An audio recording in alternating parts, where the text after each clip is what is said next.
Well, Pacelli and Boomer, they're grizzled and gray, talking about Star Wars from back in the day. Got a talk show called Geeky Geezers, it's true, spinning old tales about the stuff they went through. From Atari to Shrek, they know every line. Geeky Geezers, man, they're feeling just fine. Late Savvy's got a lightsaber, swings it with pride. Boomer's got a game but plays it deep in the night. They're ranting about He-Man and old X-Men too. On Geeky Geezers, they're the nerdiest crew, talking Transformers toys, they twist and they turn, singing blues for the geek life, their hearts still burn. Oh, Geeky Geezers, they're living the dream, talking comics and movies, they're busting the scenes. From Battlestar reruns to D&D lore, they're preaching the gospel of geek evermore. Pacelli and Boomer, they'll never grow old. Geeky Geezers with hearts made of gold. They're sitting in the studio, mics turned up loud, reminiscing about Super Friends, feeling so proud. Pacelli loves Spider-Man, Boomer's for Hulk. They argue about Star Trek with passion and both. From Betamax tapes to their old D20s, Geeky Geezers where the nostalgia flows. They got fans in the chat, from the young to the old, tuning in to hear stories that never get cold. Talking Ghostbusters, Proton Packs, Toys in the Box, and Saturday mornings with cartoons that rock. Pacelli and Boomer, they're keeping it real. Geeky Geezers with that old school feel. Oh, Geeky Geezers, they're living the dream, talking comics and movies, they're busting the scenes. From Battlestar reruns to D&D lore, they're preaching the gospel of geek evermore. Pacelli and Boomer, they'll never grow old. Geeky Geezers with hearts made of gold. They're singing the blues for the games that they play, for the VHS tapes and the arcades that pray. But the spirits are young, though their hair's turning white. Geeky Geezers keep the nerd fire alight, so tune in each week to the Geeky Geezers show, where Pacelli and Boomer let the good times flow. From X-Files to X-Men, they're dropping the news, singing praises of geek life with them old blues. Pacelli and Boomer, forever they'll be Geeky Geezers living wild and free.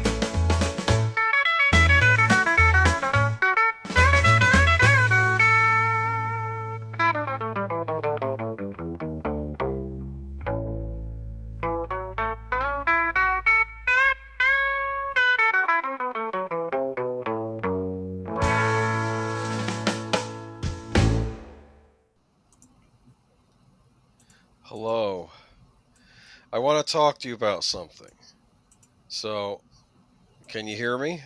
I can hear you. All right. So, back in the summer of 1990, Yes. younger Boomer decided to scrimp and save his measly allowance money, and he eventually saved up $30 to go into an electronics boutique. Do you remember those? I do. Yes. Well, I know different kinds. Are you talking like Radio Shack type electronics? No, they sold the electronics boutique as a chain, like Babbage's. They sold computer software and, of course, games. So I go in there and I buy Castlevania for the Nintendo Entertainment System, because earlier that prior back in December, my first NES game that I got for Christmas was Castlevania 2 Simon's Quest, and I'm like, it's great I got the sequel, but I need to play the original. I need to, get the full picture here, right? Right. I go and I get Castlevania, and I get it, and I bring it home, and I play it, and I play it, and I play it, and I could not beat it. It is not an easy game, okay? For starters, there's this thing, whenever an enemy hits you, your character gets knocked back. Right. You get knocked back near a ledge, you're done. You fall to your death. You got to start over again. But I got through it. I got through all the bosses, the giant bat in the first stage, Medusa in the second stage. I think you had mummies in one of the stages. You had a Frankenstein monster and Igor, it looked like, the little hunchback guy. He's flying all around. Get through all that. Get to this one level. And in this level, it is insane. There's skeletons where you hit them, they come right back up because you can't kill them. Reform, but you get reformed, the red ones. And then later on the stage, you have to deal with this long trek through this hallway, and there are armored knights, and they throw axes top and low. And then you also have to deal with flying Medusa heads at the same time, which is ridiculous. And then I finally get up to the Grim Reaper. I would have no health, and he'd kill me. He throws multiple sickles at you. You're done, right? Because it's the Grim Reaper. So I'm like, what am I going to do? Never beat it. So I was online, and someone told me that in the Japanese version of the game, there is an easy mode. Oh. And I know what you're saying. Real gamers don't play on easy. You know what? No, I don't. After 35 years, I don't care. Yeah. 35 years, I don't care. And what makes easy mode different from regular mode? It gets rid of the knockback. When you get hit, it doesn't knock you back, which I didn't realize was in the easy mode. And I decided I'm going to play through easy mode, and the enemies take less hit points, and I beat it in under an hour. Nice. No, I do not begrudge anyone playing it. The only thing that bothers me is if you have to play in a hard mode in order to catch, certain content. If there's content missing because you're games used to do that all the time. Going back to the Atari 2600, if you played easy mode, you got like half the levels sometimes. Yes. When I play Bonk's Adventure, you play easy mode. It's like, okay, you got to level 3. You want to get further, go play normal. And it's like... Well, and Adventure was you get to an end, but the end is a lot easier because there's less castles, there's less monsters, whatever. Some of them, like Pac-Man and stuff like that, you're right. You go through 3 levels that would get harder, and then you just play infinitely at that level. It never got harder after that, and it just got so boring. And let's face it, the less said about Atari 2600 Pac-Man, the better. Only come to find out just last week that there was a because that was a an Activision game. Am I correct? No, still Atari released. Why? Why do you ask? Well, because there was whoever it was that did Pac-Man for Atari also did it for their own proprietary system, and it looked just like the arcade game. Yeah. And I'm like, are you kidding me? I don't know what to tell you. Here's what happened. It's interesting you bring that up because I recently got there's an expansion pack for my Atari Anniversary Collection, and it actually includes all the Namco games on it. So it actually includes all the variants on Pac-Man and Dig Dug and all of them that were released for old Atari consoles, and it comes with the 2600 version of Pac-Man, which I will have to try out. Maybe I'll give you an update during tomorrow night's stream about what I finally think. I do feel like it's the kind of thing that you got to try just because.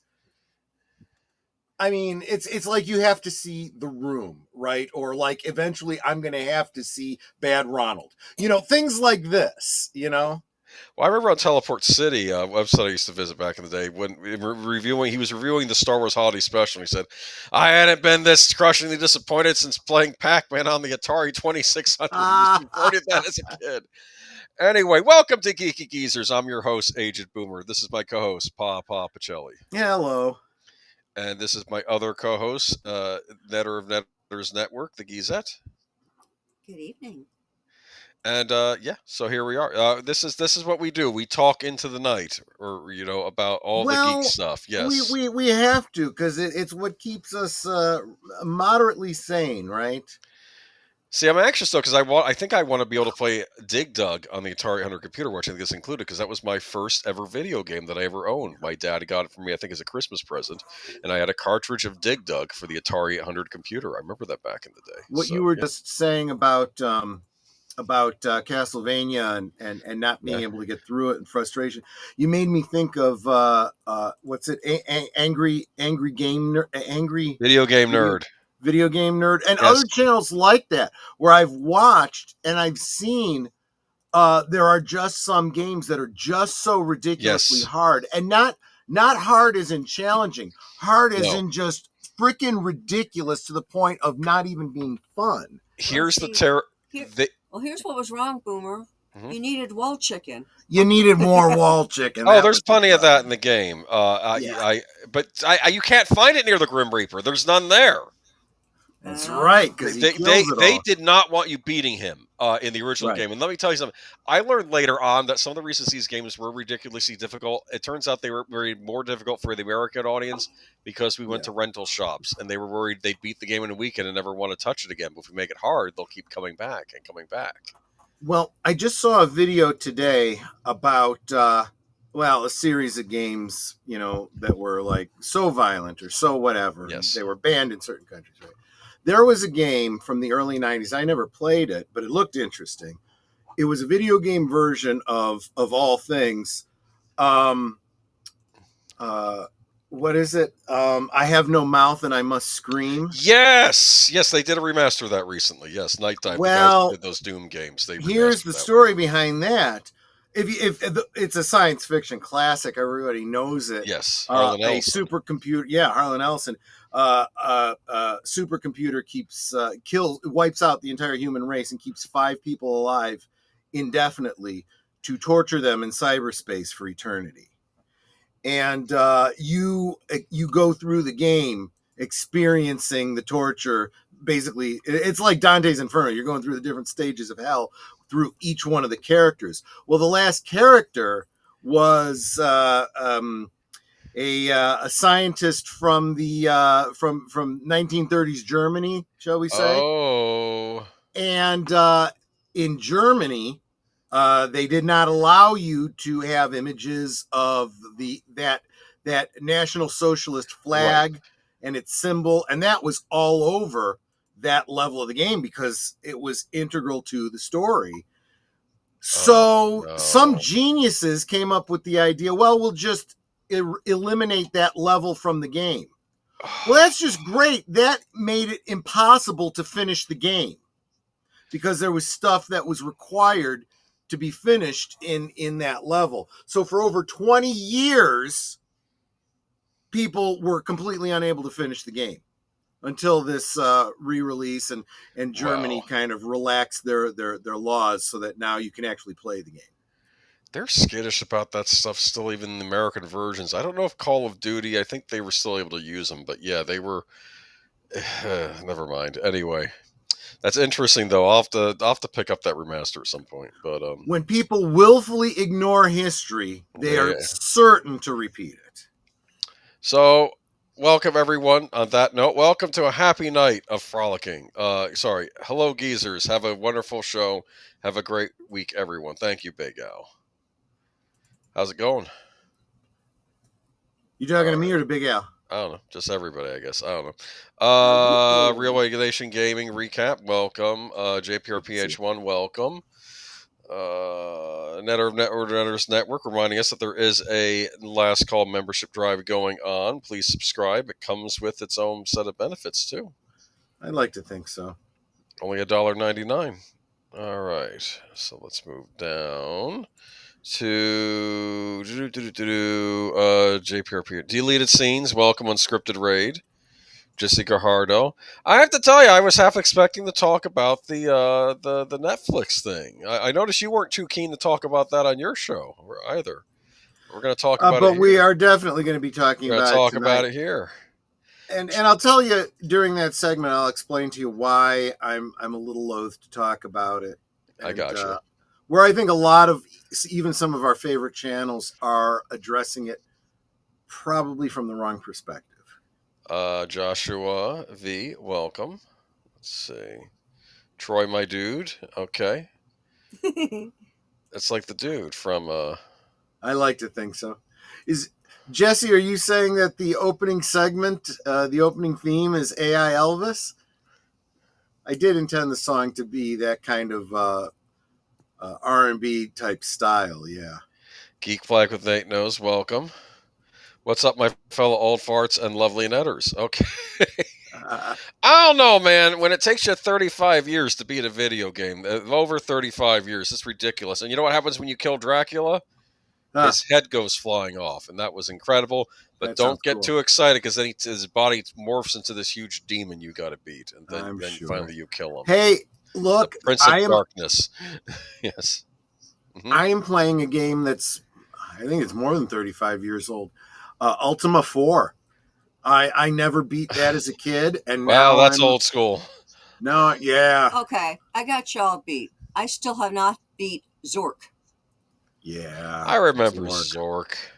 You know what was cool about the original Call of Duty's Black Ops game? If you went over to one of the computers, you could actually unlock and you could play the text adventure game Zork in the Call of Duty game. That is so funny. It's kind of neat they included that. One night we stayed up all night, got to the final stage. It gave us a secondary weapon, and we couldn't beat Dracula, and it would require starting over to get back to the useful weapon. Oh, that's all. I heard about that. Yeah. What was it? I actually beat Castlevania 3 back in the day. Now, the Angry Video Game Nerd did not. He always made that claim on his channel that he never beat Castlevania 3. I did. I was stubborn, and I did beat that. I had to use the 10 guy code, but I don't feel guilty about using the 10 guy code because, again, Japanese version easier than the American version. They made the American version hard on purpose. So I think that someone over there, let's at least give the Americans somewhat of an edge. So if you type in the name "help me," help me, you get 10 guys instead of 3. Yes. I used to play X-Wing on PC. Yes. I used to play that on God mode, and my justification for that was I'm using the Force.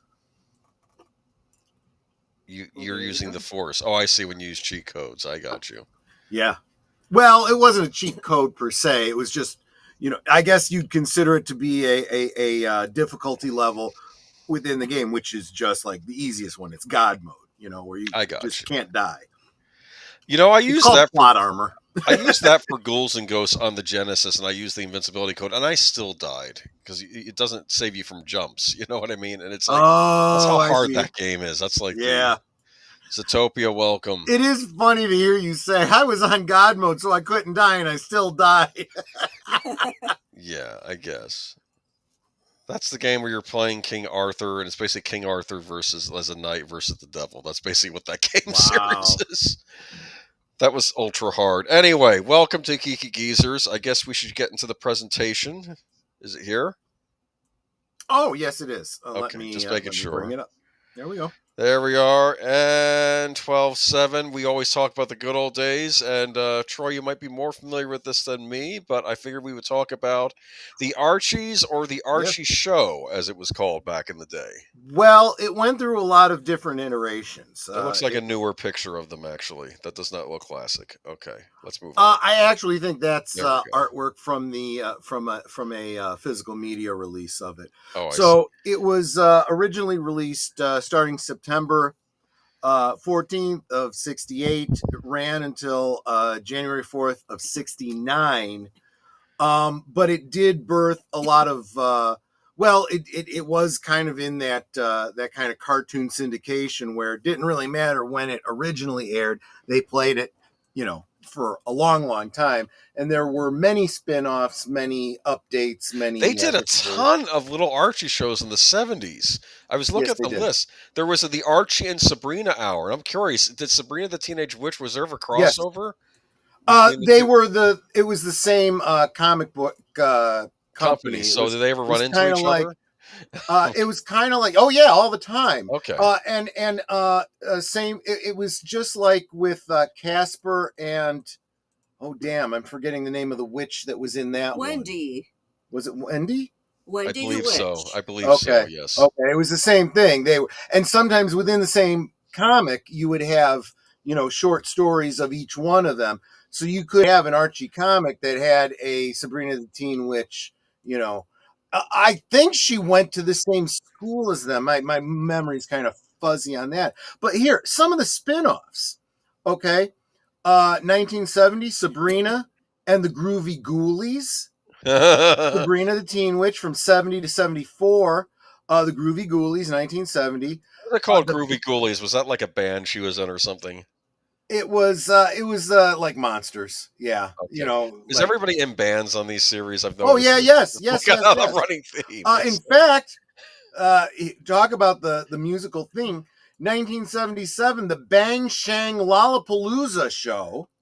There's a name. Super Witch from 1977, and the Groovy Ghoulies and Friends, 1978. So the whole idea behind this was a Saturday morning cartoon adapting not adapting really, but inspired by using the characters from the comic books. Yeah, exactly. And they were going for the formula of the very popular Monkeys TV show. They were just going with an animated show instead. So you had you had the different you had different segments of the story, and it was like kind of formulaic, right? You would have the 10 to 8 minute story, right? I saw those. The Dance of the Week segment, a 3-minute musical segment, and then they usually ended off with a Jughead joke. which were your basic bad dad jokes, right? And it was the band that did, or the what do you call it? The studio artists, the music team, the session performers is what I'm trying to say, that did all the music for it. Of course, as part of the promotion of the show, released a song in, I want to say 1960. Oh gosh, was it 69? Probably late. Yeah. And of course, you all remember the song "Sugar, Honey, Honey." That was the Archies. That was the same session artists that did this. They were playing the fictional, band to promote the cartoon. I have a question for you. Mm-hmm. It's personal, and maybe I don't know if you can answer it in front of Netter. I have to ask, Betty or Veronica? I have to. Before you met Netter, of course. I'm just correct. I would have always gone for Betty. She's really? more down to earth. Well, one, she's a blonde. Right. Second, she's more down to earth and she's working class. Genuine. Yeah, and Veronica was a snob. Yeah. Veronica's the rich girl. Yes. But she was a snob. She was an absolute snob. Yeah. And also, I don't know if you caught this in the Incredible Hulk, the Avengers. Of course, Betty Brant is Bruce Banner's girlfriend, and of course the female AI that runs the Hulkbuster suit is Veronica. Oh, funny, very funny. Now, I have a question about one of the characters on this show. I have to ask, what's the deal with Jughead? Seriously, is he like the Shaggy of the group? Because that's I always made that comparison. I don't think that was intentional. He may have been thought of as the beatnik of the group, maybe. Yeah, he's always has the munchies. I've noticed that. Oh, so they were definitely trying to slip that in there, especially in the late 60s. It kind of makes sense. Yeah, makes sense, I suppose. He's like the goofball of the group, I think. And then, of course, you have other characters. For instance, you have Reggie, mm-hmm. who I believe, is he the brother of Veronica? Is that the impression? No. Which one? It was Veronica Lodge and Reggie Van something. Well, is Jughead the brother of Veronica? No, none of them are related. Okay. Reggie Mantle, Jughead Jones, Betty Cooper, Veronica Lodge. Yes, that's right. Reggie's a bit of a jerk. This is what I'm Oh yeah, he's just like Veronica, kind of. I got the impression they were kind of like the preppies. But Veronica's not a bully, though. He's on the same level as Veronica, but he doesn't have the money to back it up. Right. Oh, so he's like Pete from Mad Men, who came from a prestigious family, but then the prestigious family lost the money. And I want to be very clear. We are talking about the original.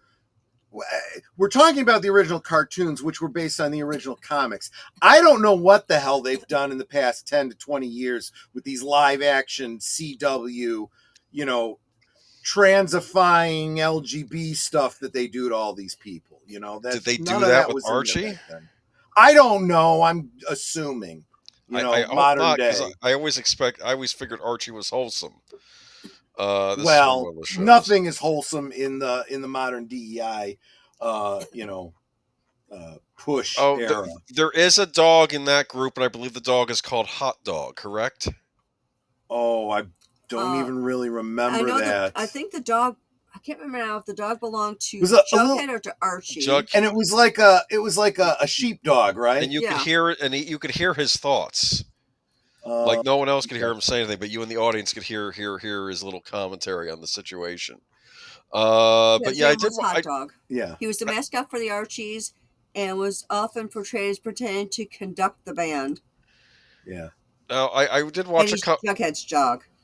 I thought he was Jughead's dog. Now I did watch a couple shorts before the stream, so I did see one where Veronica's dad Well, I got a house, beat up house. Do you kids want to make it into like a clubhouse? And like he gives it to Veronica, and they just have to, and they figure we can work it over. And I'm like, wow, how often does that happen where someone just gives you a house, and then of course it's the house on Creepy Way or something where it's rumored to be haunted. And so the plot of this one is Reggie doesn't want to work on building the clubhouse up, so he figures I'll pretend I'll do all this ghostly shenanigans so they think it's haunted and they'll not want to hang out in the house. Do you understand? It's Right. kind of a convoluted thing. Then we had an episode where Reggie keeps pulling pranks on poor Jughead, and Jughead decides I'm going home. And then Jughead walks by this other guy that looks exactly like him. Like how they say all of us have a twin out there? Yeah. And even this guy's his nickname is Jughead, I guess for being in the army or something, right? And he's even wearing a crown like Jughead. And he says, you know where I can get a good burger around here? Oh, yeah, go to that place. So then this other Jughead goes into this place. And this Jughead is also like the karate champion of the state. And, of course, Reggie starts picking on him and making fun, doing all these things. So then this Jughead gives it back twice for because, on poor Reggie. And it's like he thinks it's the other Jughead. Do you understand? Right, Yeah. exactly. Oh, wait a minute. What is this? There's a comic book where Archie sees how it turns out when he picks one of the girls. Pick the rich one, but poor in love. Pick the poor one, and it's hard life, but rich with love. Interesting. Wow. That's like it reminds me of a portion of All Creatures Great and Small where you had to read where the doctor stopped by the rich family where the daughter was spoiled and the wife was nagging the husband, being real nasty to the husband. Then he stops by the poor family, but the wife was loving and the daughter was real appreciative of the dad and stuff. And it was like this opposite, like rich in one way, but poor in another. Do you understand? Yeah, exactly. But yeah, let me see here though. In the cartoon, Sabrina and Archie crossover in the comic books as well, and even in the Netflix Chilling Adventures, Sabrina even crossed over at CW's Riverdale. Oh, that's interesting. Yeah, that was a very different kind of Archie's and a very different kind of Sabrina too. Not as kid friendly, I'm sure. Very, very more YA to adult. Yeah. Yeah. And Big Ethel was in love with Jughead. Oh, Big Ethel. Why do they call her Big Ethel? Because she was very big. Tall. Okay. Yeah. Broad-shouldered. What did Jughead think of her? She was a nice person, just not very pretty. Oh, I see. But yeah. Anyway, I don't know if we have anything else to say about the Archies, but this is wholesome. There's a love triangle purportedly, right? Yes, there was a number of albums that they put out. One of which was a Christmas album. Oh, okay. Including Here Comes Santa Claus, Up on the Housetop, Rocking Around the Christmas Tree, Holly Jolly Christmas, Jingle Bells, I Saw Mommy Kissing Santa Claus, Run Rudolph Run, Santa Claus is Coming to Town, Have Yourself a Merry Christmas, Sleigh Ride, Archie's Christmas Party, and Christmas in Riverdale. Where's the Archies and Riddick crossover? I'm expecting necromongers to be saying convert now or fall forever, and Jughead's like, do I get a burger if I convert? I'm just saying, yeah, you know what? You're right. That's exactly what he would say. I don't know. It's just, yeah. Archie would be a Furian, right? But also let his fury and rage out. Welcome Reggie would betray Plato. them to the necromongers. He would betray them, right? Almost certainly, yes. Welcome, Darth Plato and Robert's Infinite Realms. Good to see you guys. Question: there was also a principal on the show, correctly? Did I say Betty Brant? I meant Betty Ross. Sorry, Lynn. Thank you for catching that. Was there a principal on the show that would often be onto their schemes or something, or like I don't know, like the. Well, they always had stories where they had to have a adult figure that they had to work around. So yes, there was a principal that was a recurring character. Now, oddly enough, I didn't watch the 70s cartoon, but I did watch the 80s cartoon, the more up-to-date one. That was all about, like, there was an episode where the principal said, oh, I bet you kids will think this is awesomely totaled. Instead of totally awesome. You get it. Yes, I remember that. But I think it was still keeping in the spirit of the original show, but just as now in the 80s, that's all. But yeah, that's Archies. I did bring this up because unfortunately we have an in Remembrance that ties directly into this. It does. So One thing that we forgot to mention about this is that the cartoon company that did this, that did the Archies, was Filmation. You will remember them as the film company that also created a Ghostbusters cartoon before there was a live action Ghostbusters, resulting in a copyright dispute. Copyright dispute over the name. They're also, was Filmation also the ones that they did some of the superhero? Did they do Star Trek? I think they did. Yeah, the Star Trek cartoon series. And I think they also did something with Captain Marvel. There was a Captain Marvel cartoon series that they did. In fact, the Archies were originally supposed to be part of that. They were supposed to do a Hero High where the characters from the Archies got superpowers and they had to transfer to a superhero high school. However, Filmation had lost the rights to the Archies at that point, so they went a different route with that. But yes, He-Man was also a Filmation creation. Which ties us to, of course, our article here. John Irwin, voice actor in He-Man and Archie cartoons, dies at age 88. Yep. John Irwin, the reclusive actor, provided voices for the heroic title character in He-Man and the Masters of the Universe, and the vain frenemy Reggie Mantle in a series of Archie cartoons has died. He was 88. Irwin died of natural causes around December 20th, and his home was in Camarillo, California. His reps at the PR firm Cella Works announced. For nearly a decade, starting in 1969, Irwin was heard in dozens of TV commercials as the snarky Morris the cat, the finicky orange baby who would eat nothing but the 9 Lives brand of cat food. I remember that! Yeah. Oh, no! Okay. The hugely successful campaign was created by Leo Burnett advertising firm. Earlier, Irwin was seen on camera when he recorded as the cattle driver Teddy on CBS Rawhide, starring Clint Eastwood. Yep. For Filmation, Irwin voiced the blonde, muscular He-Man and his alter ego, Prince Adam, on He-Man and the Masters of the Universe from 1983 to 1985, and on She-Ra, Princess of Power from 1985 to 1987. He also played the villain Beastman and other secondary characters in the syndicated shows that were based on a line of Mattel toys. Working with John Irwin was a ballad of irreverence, professionalism, and surprise. Alan Oppenheimer, who starred as the evil Skeletor on He-Man, said in a statement, "He was a series actor, writer, performer of commercials, musician, painter, and all-around lovely gentleman, an indelible addition to my life."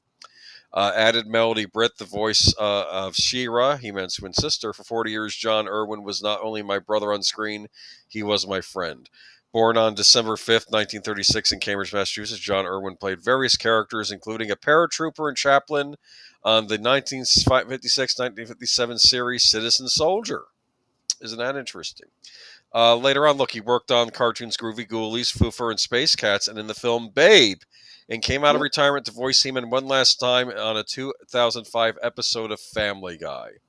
Irwin also served as an announcer narrator on such TV shows as Here's Lucy and Malcolm and Eddie, and in films including Looker, Everybody's All American, and Back to the Future Part 2. I think he was a new announcer. Let me see, though. Despite pleas for his fans over the years, Irwin never appeared publicly on the convention circuit to talk about his He-Man days. And Oppenheimer, speaking in 2014, said that was because he was very shy. He once asked his co-star to go on the road with him to London. I said to him, if Skeletor and He-Man worked together, the line would be from London to Edinburgh. Oppenheimer recalled, he just wouldn't do it. He really likes the solitude, and he says, I don't even look like He-Man, I said. I don't look like Skeletor, nobody cares. But I can't get him out. Anyway. Yeah, this is one of those little behind the scenes that I go through every time we do one of these. You see what I do for the thumbnails, and I go out and I look for pictures of people. And there's pictures of John Irwin all over the place. So you know how you look in Google, John Irwin, you get a whole page of pictures. And one of them was Oppenheimer. Is that his name, Oppenheimer? Rudy Wells? The one that did Skeletor? Yeah. Yes. And I'm like, that is not him. That's Skeletor, you dummy. Google. Anyway. Yeah. Oh, I do have to read this real quick. I'm sorry. I loosely based my story on Archie's love triangle in the early chapters, but the later chapters, he just let say there was a cold night and a bed of three. Laugh out loud. Oh, that was for something you worked on. That's kind of funny. Never mind. Okay. You mentioned the filmation Batman the other day. While Adam West and Burt Ward reprised the roles, Melody Britt was the voice of Barbara Batgirl. Isn't that interesting? Oh, okay. Yeah, because I knew that what's her name didn't return for that. All right, moving on to another death. This Yeah. actor I know, and I feel he's one of these unsung character actors that he probably didn't get enough Absolutely. attention.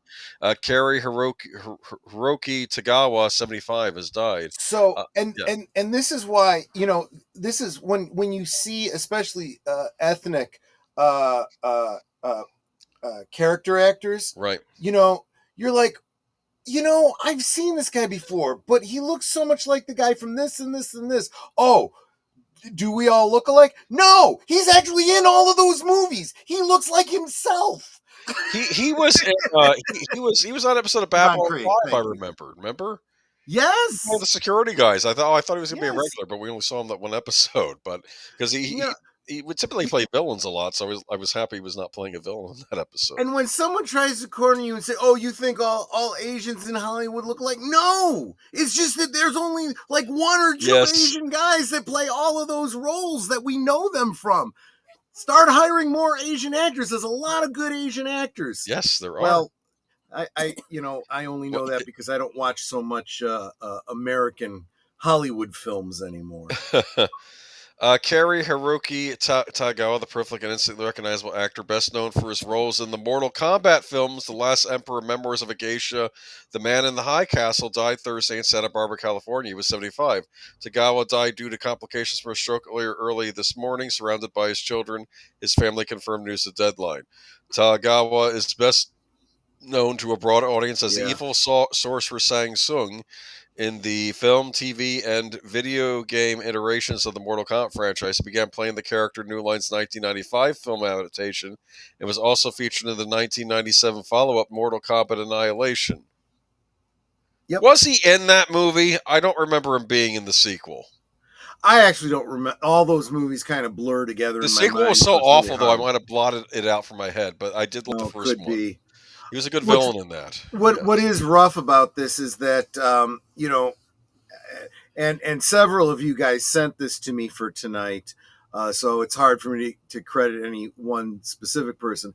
But I was seeing it in my feed on X, and everybody keeps using, because there's really only one meme of him in the GIFs out there, and that's his scene from Mortal Kombat where he goes, "Your soul is mine," and I'm like, that's kind of insensitive for an actor who just passed away. Yeah, maybe maybe I get what they're doing because it's the only movie they could find. But yeah, he was not a nice person in that movie. He was the evil sorcerer Sang Sung. Who and this is what I always sometimes I have to remind Netter. Just because the actor is regularly playing a not so nice person, a villainous character, or just kind of a jerk, doesn't mean that they're a jerk in real life. No. Although you don't mess with Coulson's cards. And ever since then, he's come out and said some things publicly that's made me like him a whole lot less. So, I'll give you that one, Netter. But you know what's interesting? Apparently, the actor played Cigarette Smoking Man on the X-Files. Nice, really nice guy in real life. This is what I've heard. Just played one of the worst villains in TV history, though. But he's. Well, they've said the same thing about what's his name, Giancarlo. What's his name? Esposito.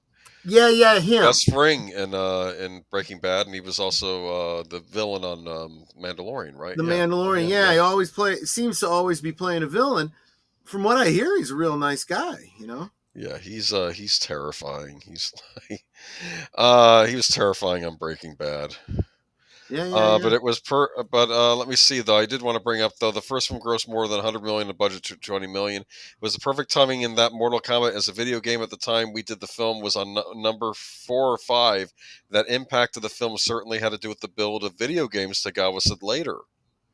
He also credited director Paul W.S. Anderson. He was the first one in martial arts history to apply such music, really upbeat driving metal music. You couldn't sit still when you heard the music, and it matched the action so well. It's actually interesting when you watch the Siskel and Ebert review of the original Mortal Kombat movie. Yeah. Well, because Gene Siskel liked it a lot, and like Roger says, it's too dark. Not in the theater I went to. You probably were seeing a shoddy a projector. Yeah. He said Yeah. he liked it. He thought it was a good movie, Gene Siskel. But look at this though. He studied karate, and he trained in kendo. Well, as if well. you're, Look at that. I hate to say this, but this is what Hollywood does to actors. If you're an Asian actor, you pretty much have to study some martial arts because you're gonna be called on to use it in Hollywood. I would expect now any actor would have to know some kind of martial arts if you're going to be in any kind of action movies. You got to know some kind of fighting skills, right? I mean, don't they teach martial arts in the military? Don't they? I mean, yeah, as I know. Well, they've I don't know if they still teach all the same martial arts, but yeah, there was a lot of judo that they used to teach back in the 70s and 80s from what some of my friends have told me. I wouldn't be surprised if now they're not teaching Krav Maga or something like that. Yeah, Israeli martial arts, right? Yeah. That's what that is. Mortal Kombat Space Ranger John Wick. He was also in the movie Reagan and a voice on Teen Titans. Oh, that's interesting. Okay. That, you know what? That's true. And it wasn't just Teen Titans. He did some other voice work too. This is something that, you know, I think you guys know this about me. I feel very strongly about giving these character actors their due, but I especially feel strong about giving voice actors their due because I think because you never see their face and sometimes you don't even know their names, but you know the voice and you know the character and you love the character. So they need to be acknowledged. So rest in peace, and also rest in peace all the soldiers, the other people that died on Pearl Harbor. I forgot today is Pearl Harbor Anniversary Day. That's true. It's funny in the video game Deja Vu, which I think you have in your adventure collection. I got you a while back. I do. Yeah. I haven't played it recently, but yes. It's the hardest game in that collection. One is a heroic fantasy setting, and the other is a haunted house setting in that trilogy. But the gumshoe one, as you called it, because you have no memory and you're trying to look for clues. When you look for clues of when this takes place, when this game takes place, if you go up to the newsstand, one of the headlines reads Japanese attack Pearl Harbor. So that gives you an indication of when the game takes place. But rest in peace, though, and good actor. I'm sorry that he's no longer with us. Yeah. Okay. Yep. Moving on to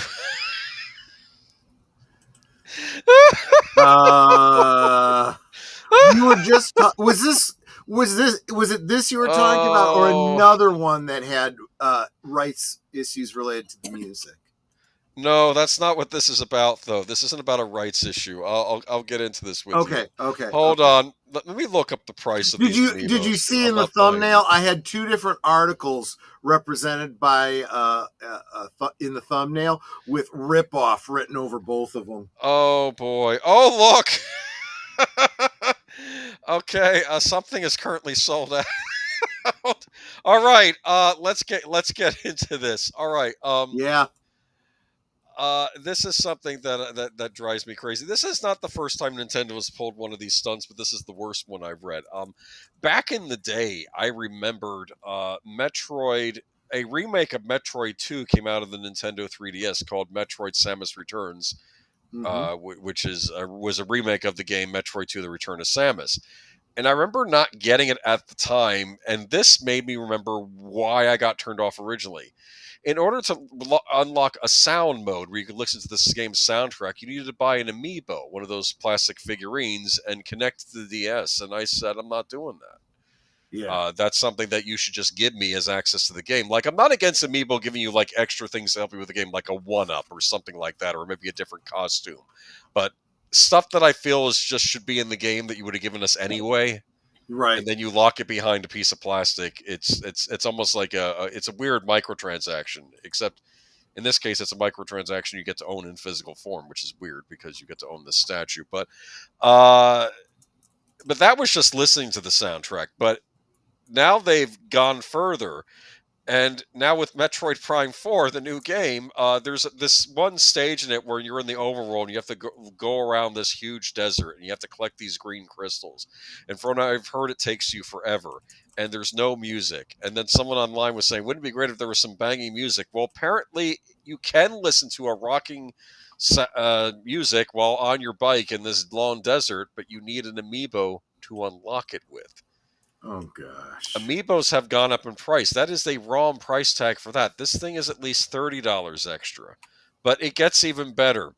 You would figure that the thing you have to buy to unlock the soundtrack would be the bike amiibo, that Samus on the bike. So I can imagine someone going out, well, I want that music so this stage isn't so boring. So they go out and spend $40 on the bike amiibo because amiibos have gone up in price.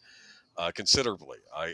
That might be actually due to the tariffs because these things are probably made in China. But anyway, the price went up. So $40 for the bike amiibo, and you bring it home, and then someone tells you, "Oh no, it was just the regular Samus amiibo to unlock the music in that stage, not the bike amiibo." Even though that doesn't make any sense, because wouldn't you figure buying the bike amiibo would unlock things related to the bike scenes in the game? So then you go out and you get your Samus amiibo for another $30, and then you're like, well, I might as well buy the villain amiibo for another $30 and round out the set. So now you've, instead of paying $70 for a game, you've now paid $170 for the game. So exactly. Anyway, yeah, let me read the article real quick. What are we doing, people? Metroid Prime 4 Beyond is finally out, but fans are furious that some music is only available if you buy a $20 plastic statue. No, it's not $20. It's more money than that. The long-awaited sequel to 2007's Metroid Prime 3 has been released 10 years after it was first announced, a soft reboot of the action puzzle series. Metroid Prime 4 Beyond sees bounty hunter Samus Aran trapped on the desolate planet of Vuros. Mm-hmm. That's not a great name. Okay. As well as usual dungeons to explore, Metroid Prime 4 features a new open world area that players can explore using the Viola motorbike. However, there's plenty of criticism for how empty the vast desert can feel and how different it is from Metroid Prime's previously claustrophobic adventures. To make matters worse, the soundtrack for this open world desert is underwhelming ambient music. Players can choose different music, but first they have to buy... It's not ambient music, it's ambient sound. There's no music. Yeah. Players can choose different music, but first they have to buy a special plastic statue known as Amiibo. I've heard of these things. I own a few of them. First spotted by gaming YouTuber Luke Stevens, the description of the Metroid Prime 4 Samus Aran Amiibo reads, "When you touch the Amiibo, you can now change the background music when riding the Viola in Solvali." These are alien names for, I guess, the places on the planet. It's available to buy from Nintendo Store for £16.99, but fans aren't impressed with the paywall. Let me get this straight: if you pay $19.99, I'm telling you, it's not a $20 Amiibo. Of course, I can't really tell you for certain because unfortunately it's sold out everywhere because people want the music. If you so you get to hate me, Boomer, because I play all my games on silent. You do? Well, yeah. I don't want to hear any noise. I don't want to hear... Sound is half the game. Well, not half the game. That's half the movie. It's annoying to me, so I play everything silent. But I like Metroid music. I own one of the Metroid Prime soundtracks. Boomer, you have to understand how Netter and I kind of game. We're sitting here. You guys kind of already know this. We're sitting facing each other. You know, the backs of our monitors to each other. So we're usually not playing the same games at the same time. So I could be watching YouTube videos. She's playing a game. I could be playing a game. We do that sometimes, but by and large, But even if I'm not in the same room with you, I've never played games with sound because I find the sound to be annoying and distracting. So it depends on what kind of games you're playing. If I'm playing Star Trek Online, I'll keep it silent, except when I'm playing a new mission. I want the immersion. I want the sound effects. I want the music. But then once I've run through it once, it's like, okay, I don't need the sound. I skip through the text and all that kind of stuff. You're killing me here. I know. I'm terrible.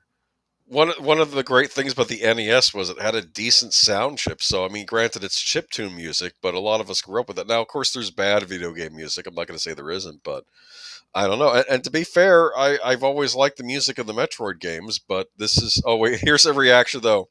This is effing stupid. It would be fine if Saw Valley had a theme, but it seems that just some basic ambiance, said another fan of Reddit. I always hate it when Nintendo locks useful features behind amiibo figures. They hadn't done something like this in quite some time, which made me think they realized it was a bad idea, but seems like they're going to keep pulling this BS. Added a third. Okay, yikes. The fans really are getting sick of this crap. This nickel dime BS. Here's the thing with Nintendo, and I don't get it. I've realized this. I keep forgetting that I've had periods in my life where I've kind of hated Nintendo or been nonplussed, and then what they do is they sort of reform and do better, and then I hop back in, and then what happens? Then they jump back, and they I don't switch. think they get you back, and then they screw you again. Well, they didn't screw me for a while though. I mean, people were complaining like when Super Mario 3D World came out on the Switch, and they're like, "Oh, they're charging $59.99 for a game they released on the Wii U." But I argued, well, for starters, if you think they made money on that Wii U game, you're nuts, because nobody was buying games on the Wii U because nobody bought that system. Secondly, they gave you a whole extra mode in it called Bowser's Fury, which is almost like a mini video game in and of itself. So you kind of got two games with it. So I didn't feel they were ripping me off there, especially since I didn't even own the game to begin with. But here, this is just ridiculous. This is nickel and diming. So I don't know who's making decisions over there, but again, they're only as good as their competition. But okay. Ahead of launch, Metroid Prime 4 was criticized for adding annoying new NPCs to the franchise. See, that would be why I want to turn the sound off when annoying people talk to you in games. That would be the thing for me. You know what I'm saying? I do. That's also why you hit skip. But then you might miss out on the King's Quest song that you guys love so much. Yeah, but on the CD-ROM, you could just play the song after you've gotten through the closing credits. Oh, King's Quest. Girl in the tower. Yeah. I remember King's Quest V when King Graham he goes into the inn and says, "I'd like to rent a room for the night." And then one of the guys says, "Room's full, ain't got no rooms." And then the other guy says, "Hey boss, this guy looks like a troublemaker. What do you want me to do with him? Rub him out." Then you're tied up in the basement and you die unless you did something prior to getting there. And I'm thinking, exactly. I just walked into your place and was asking if I could rent a room, and you're killing me. It's like that's an escalation that I was not expecting with that game. Anyway, people are mixed on this game. A lot of the Nintendo diehards are saying it's good. I have a suspicion it's a bit of a Frankenstein monster. It's been in development hell for 18 years, or at least for 10 years, I should say. But fun Christmas time. Oh, this is interesting. This is a PSA. Yeah. The original Yakuza 0 will be delisted forever when Director's Cut drops on PlayStation 5. This guy's warning. If any of you want to play the original version of Yakuza 0, you have to get it now. If you have it on Steam or on any console, make sure you have a copy of it, because it's going to get delisted, which means you will not have access to it anymore. Because now we have Yakuza 0 Director's Cut releases on December 8th for PlayStation 5. The original Yakuza 0, the PlayStation 4 game, will no longer be available to purchase digitally. This delisting has now been confirmed by Sega, so if you want to play Yakuza 0 in its initial format at some point in the future, and you're not planning on grabbing a physical copy, then you need to purchase it before 8:29 a.m. post-standard time on December 8th. If you don't happen to own Yakuza 0 on PlayStation 4 or buy it before the deadline, then you'll be able to upgrade to Director's Cut for a discounted $14.99. Okay, but why would you want to play the original Yakuza 0 over the Director's Cut? Well, the thing is, Director's Cut introduces several new, previously scrapped cutscenes that expand on certain story beats. However, some fans feel as though at least a few of these scenes are wholly unnecessary and actually go as far as to cheapen parts of the existing plot. As such, there's an argument to be made that the Director's Cut detracts from the title's original vision, that Yakuza 0 is still best enjoyed without any of the additional bits and pieces. This is what I've heard. It's kind of like when you have a movie you like, and then there's a Director's Cut that comes out, and then the original isn't made available for you to play. Yeah. Or for you to watch. I'm looking at you, Star Wars. Exactly. Well, but it's looking like that's going to be changing very shortly. Yes, I think I read you had it posted on MeWe in the fans strike back at Disney Star Wars. And I'll say this, I think the bean counters over there know they have to release theatrical. Yeah. And they'll probably do it for the 50th anniversary. That's probably what they'll do. That is the plan, and current rumors are that not only are they currently in the process, and we're kind of getting off topic here. They're It's not fine. only in the works of cleaning up, not doing anything that alters it. They're being faithful to putting it back to the way it was, but they're cleaning up the sound. They're cleaning up the degradation. So it looks as good as it did back in the when it was originally released, if not maybe a little bit better. But everything's being put back. The no New Hope, no Greedo shoots ever, no McClunkies or anything like that. And the rumor is that they're going to do the same for Empire and Jedi. That they're actually already working on them. I think they're going to get remastered. It's probably going to be the versions that were out before we got the special editions back in the late 90s. And they'll probably be cleaned up. They'll probably still have the episode 4 in the title. I don't think they're going to give us the one without the ultra track, unless they give you, maybe it'll be an option on the disc. You can select either one, I'm keeping my fingers crossed that this will happen. I think it will happen, as you said. And this is a news story I didn't intend to cover tonight, but it looks like we did. Yakuza 0. If you want it, get it now. I actually luckily have a physical copy of Yakuza 0 on PlayStation 4.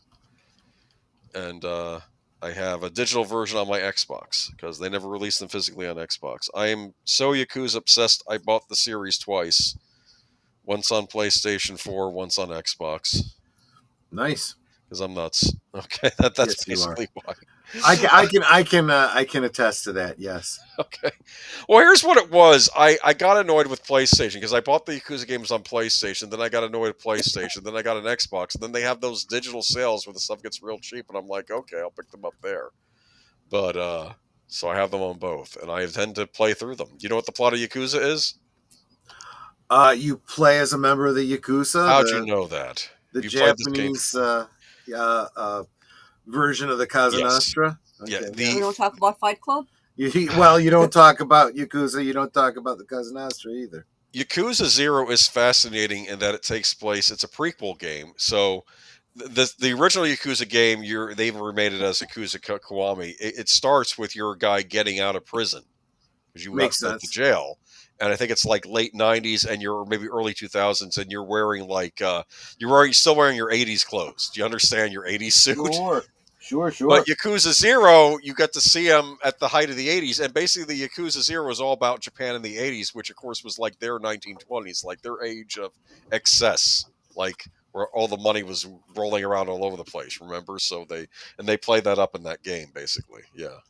Well, I remember the 80s. I don't remember the money rolling all around, but in Japan it was. I'm sure it was. Japan was like, that's when, back in the 80s, they were worried Japan was going to buy up everything in the United States, right? It was this whole thing because they were rolling in money then. And of course, then they had their economic bust in the 90s, and that all sort of fell. Well, and I also think there was a little bit of a generational concern, maybe a little bit of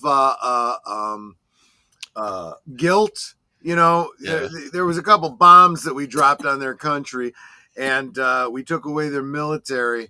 And I remember my grandfather once saying, if they can't fight back through military, they're going to buy up our country. Look, this is what's going to happen. And he says, and I wouldn't blame them, to be honest. I'm like, okay. Look, I think they're one of our, I feel they're still, despite our past, I feel right now they're one of our few allies in the world. So, this is a skill I feel like we have lost, because we definitely have a military industrial complex that wants us to be in forever wars. But it used to be that whenever we would go to war with a country, they would eventually become great allies. And I'm looking at Britain. I'm looking at Japan. Yes. And it almost happened with Russia, but I swear to you, there are elements in our country that just want to make sure that Russia is always the enemy. Yes. Even though we have more in common with Russia than with many other countries in the world now. Never got into the Yakuza games. Oh, that's too bad. They may not be for you. I'll say this: I don't want to say they're like Grand Theft Auto because they both feature you playing a criminal, but I'll say this: the Yakuza, at least the Yakuza character you play in this game, he does have a code he follows. Do you understand? Like, there's some Yakuza that are more honorable than others. You realize that in these games. Like, they'll still follow a kind of like how certain, I guess, mafia members would have a code they'd still follow. Do you understand? Sure. So, Real Yakuza was #1 customers to Nintendo Taxi Cab service. Love hotel playing cards. Oh yes, Yamaichi, the guy that brought Nintendo to prominence before he got into video games. He created a series of love motels where he used to brag that he was the #1 customer. #1 customer. You're a married man, dude. Don't be saying that out loud. Well, yeah. Yes. We love you a long time. Yes. Moving on to, or at least by the minutes. All right, big news of the week, which everyone's chomping at the bit about. Netflix and Warner Brothers Discovery confirm $82.7 billion mega deal. Netflix is officially buying Warner Brothers Discovery for a total enterprise value. Hold on. What? I do want to front load this because I feel that there's outright lies happening, not only from the mainstream media, but I believe even YouTube channels that are covering it right now.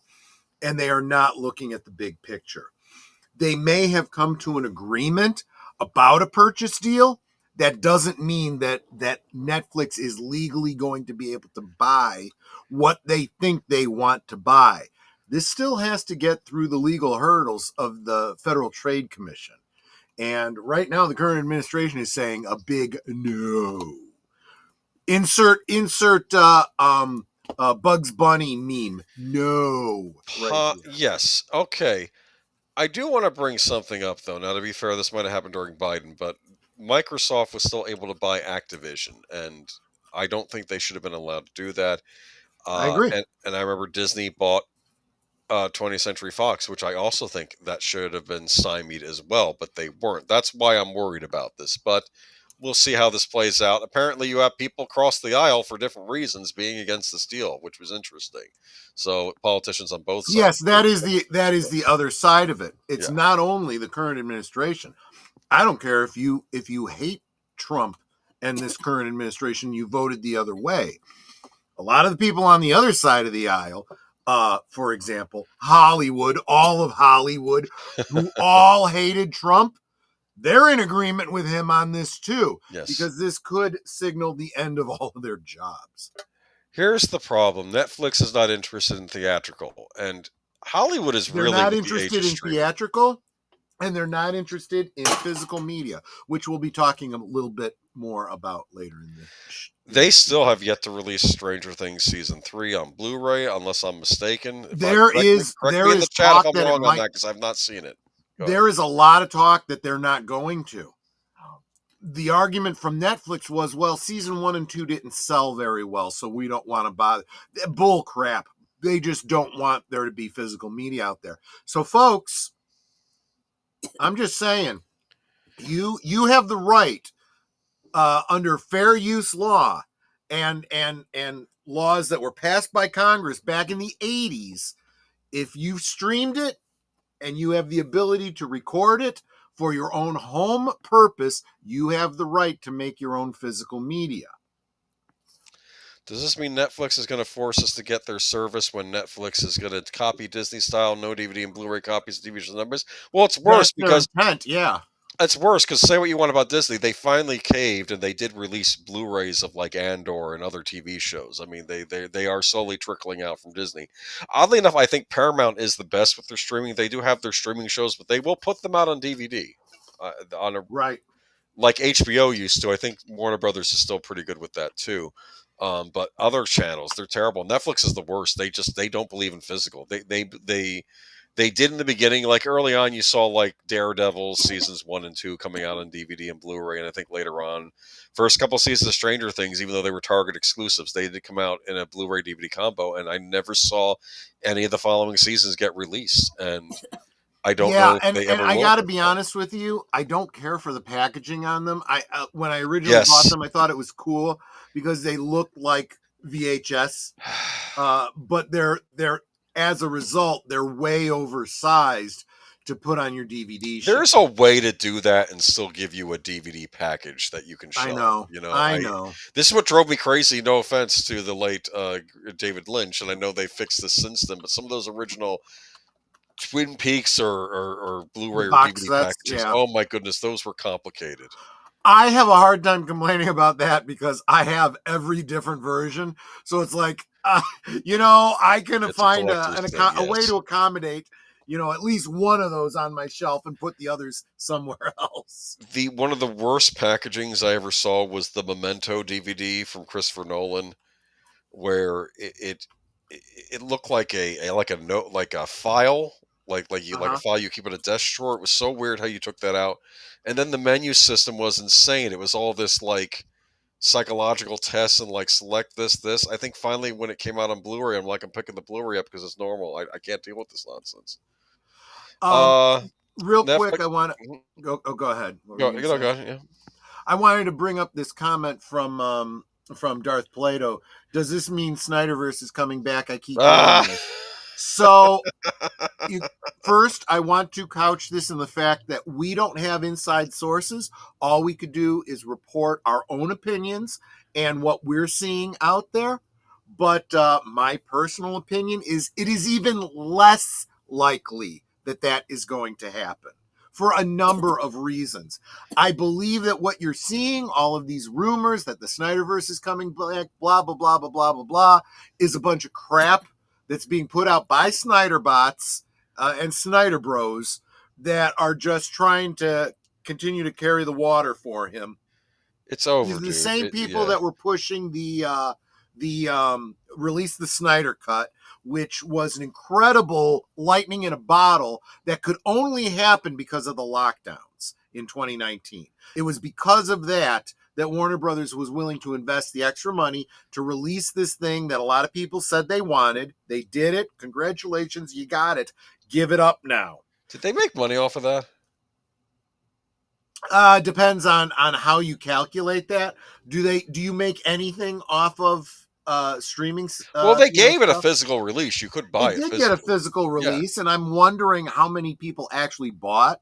But they're going to try to couch it with, but look at, how we did on streaming and how many people watched it on streaming, and they try to associate that with dollar values. I don't buy that argument, but they're going to do it. Well, that was back when I think Jason Killer was running things. I have to tell you, Warner Brothers has had a ton of just bad stewards, and I think that's why they're in the current mess they're in. Because let's be honest, if Warner Brothers does get sold to Netflix, Warner Brothers is done. They're done. They're done. They're not a studio anymore. They're done. It's going to be Netflix mining their properties to just throw things up on Netflix, and that's it. There's not going to be. I mean, okay, so I'm not even going to bother getting into too much of the weeds on this article then, because as you said, maybe it will be blocked. We'll see.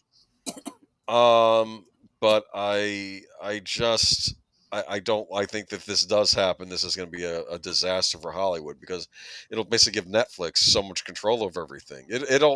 They'll rival Disney, maybe even surpass Disney with this. I don't know. Yeah. Wallace Lang, I can not only agree with you 100%, but I will give you a little bit of hope in that regard. Have you read the Superman? Is it Superman 77 or comics? Yeah, they're it's a comics line. Definitely worth reading. It really does feel like the continuation of the Donnerverse. It absolutely does. I want to respond to Darth Plato here. HBO part of Warner Brothers? Why is Game of Thrones? Yes, HBO is part of Warner Brothers. They get access. Yeah. You basically, Netflix could put all the Game of Thrones seasons on Netflix if this happens. But what's interesting about this image, I think this image is also being used because this is Daenerys Targaryen, like coming in to conquer everything. It's just like in place of Netflix. Do you understand this? This is why. And this is why the FTC is so concerned. You can't have this much of a control over media this way. It's going to be a problem. However, this is also why it's not an FCC issue. It's not a Federal Communications Commission issue, because neither of these companies are networks with license over the air for broadcast, so that's not a concern. Okay, yeah. Daenerys Oberheim-Garian, yeah, exactly. Here's what I don't understand though about Snyderverse though. I mean, what is Snyderverse anyway though? Are we including everything that happened after he left?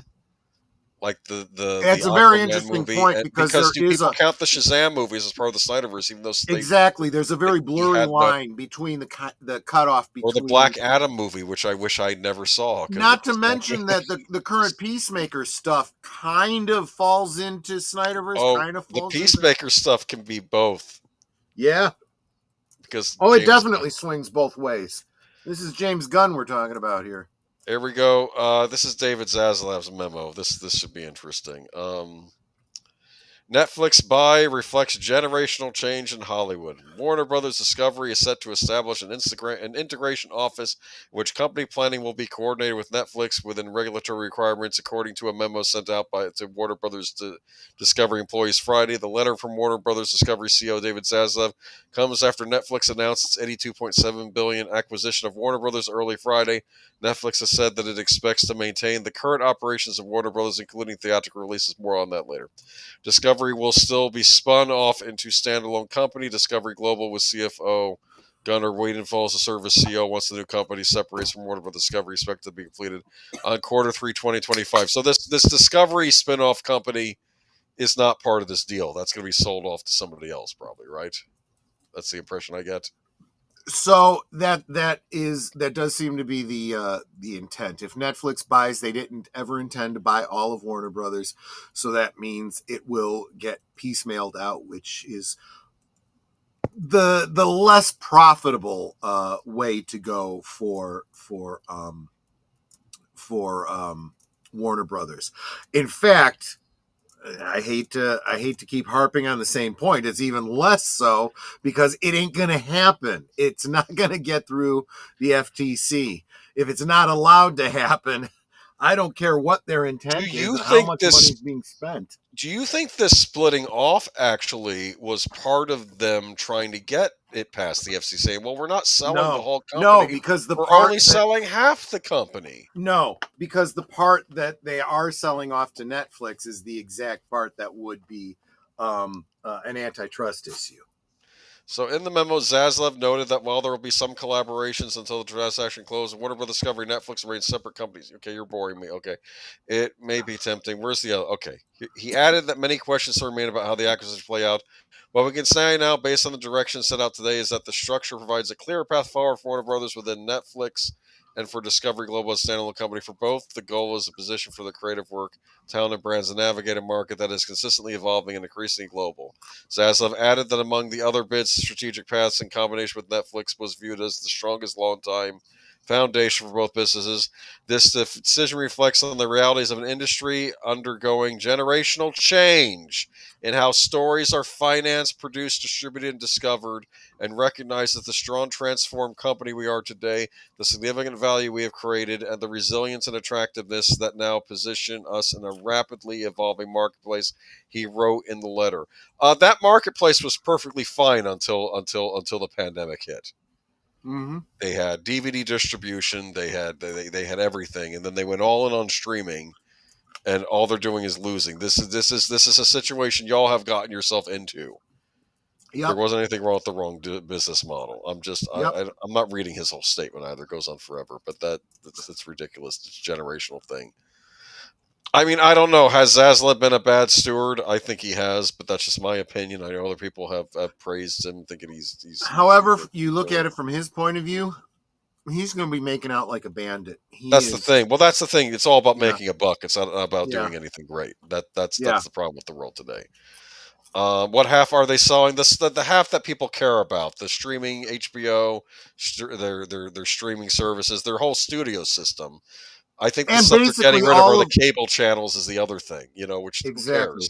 And all of the properties and all of the content that would go with those streaming services. Yeah, but and if you're concerned about Band of Brothers, that's why physical media exists. Get it. Yeah, That is a you series have that is to. absolutely worth that. I'm really worried that if Netflix gets their hands on this stuff, let's be honest with you, they are not. They're one of the Wokoso companies out there.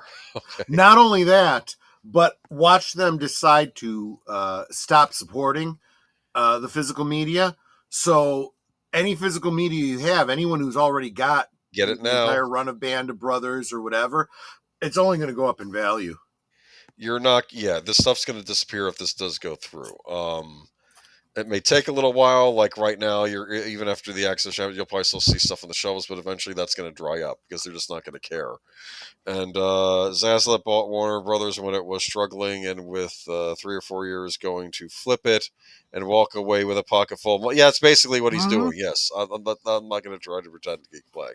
Zaslav was a purported savior of Hollywood. Now he's just running away with bags of cash. They're always the saviors until your back is turned, and then the knife gets stuck in. And Nate, I'm going to tell you, if you really want the skinny on exactly that flip and how much he stands to make, check out Valiant Renegade's most recent video about this. He goes into it in detail, and it made me think about Trading Places yesterday and what I was talking about with the whole buy low, sell high thing. Yeah.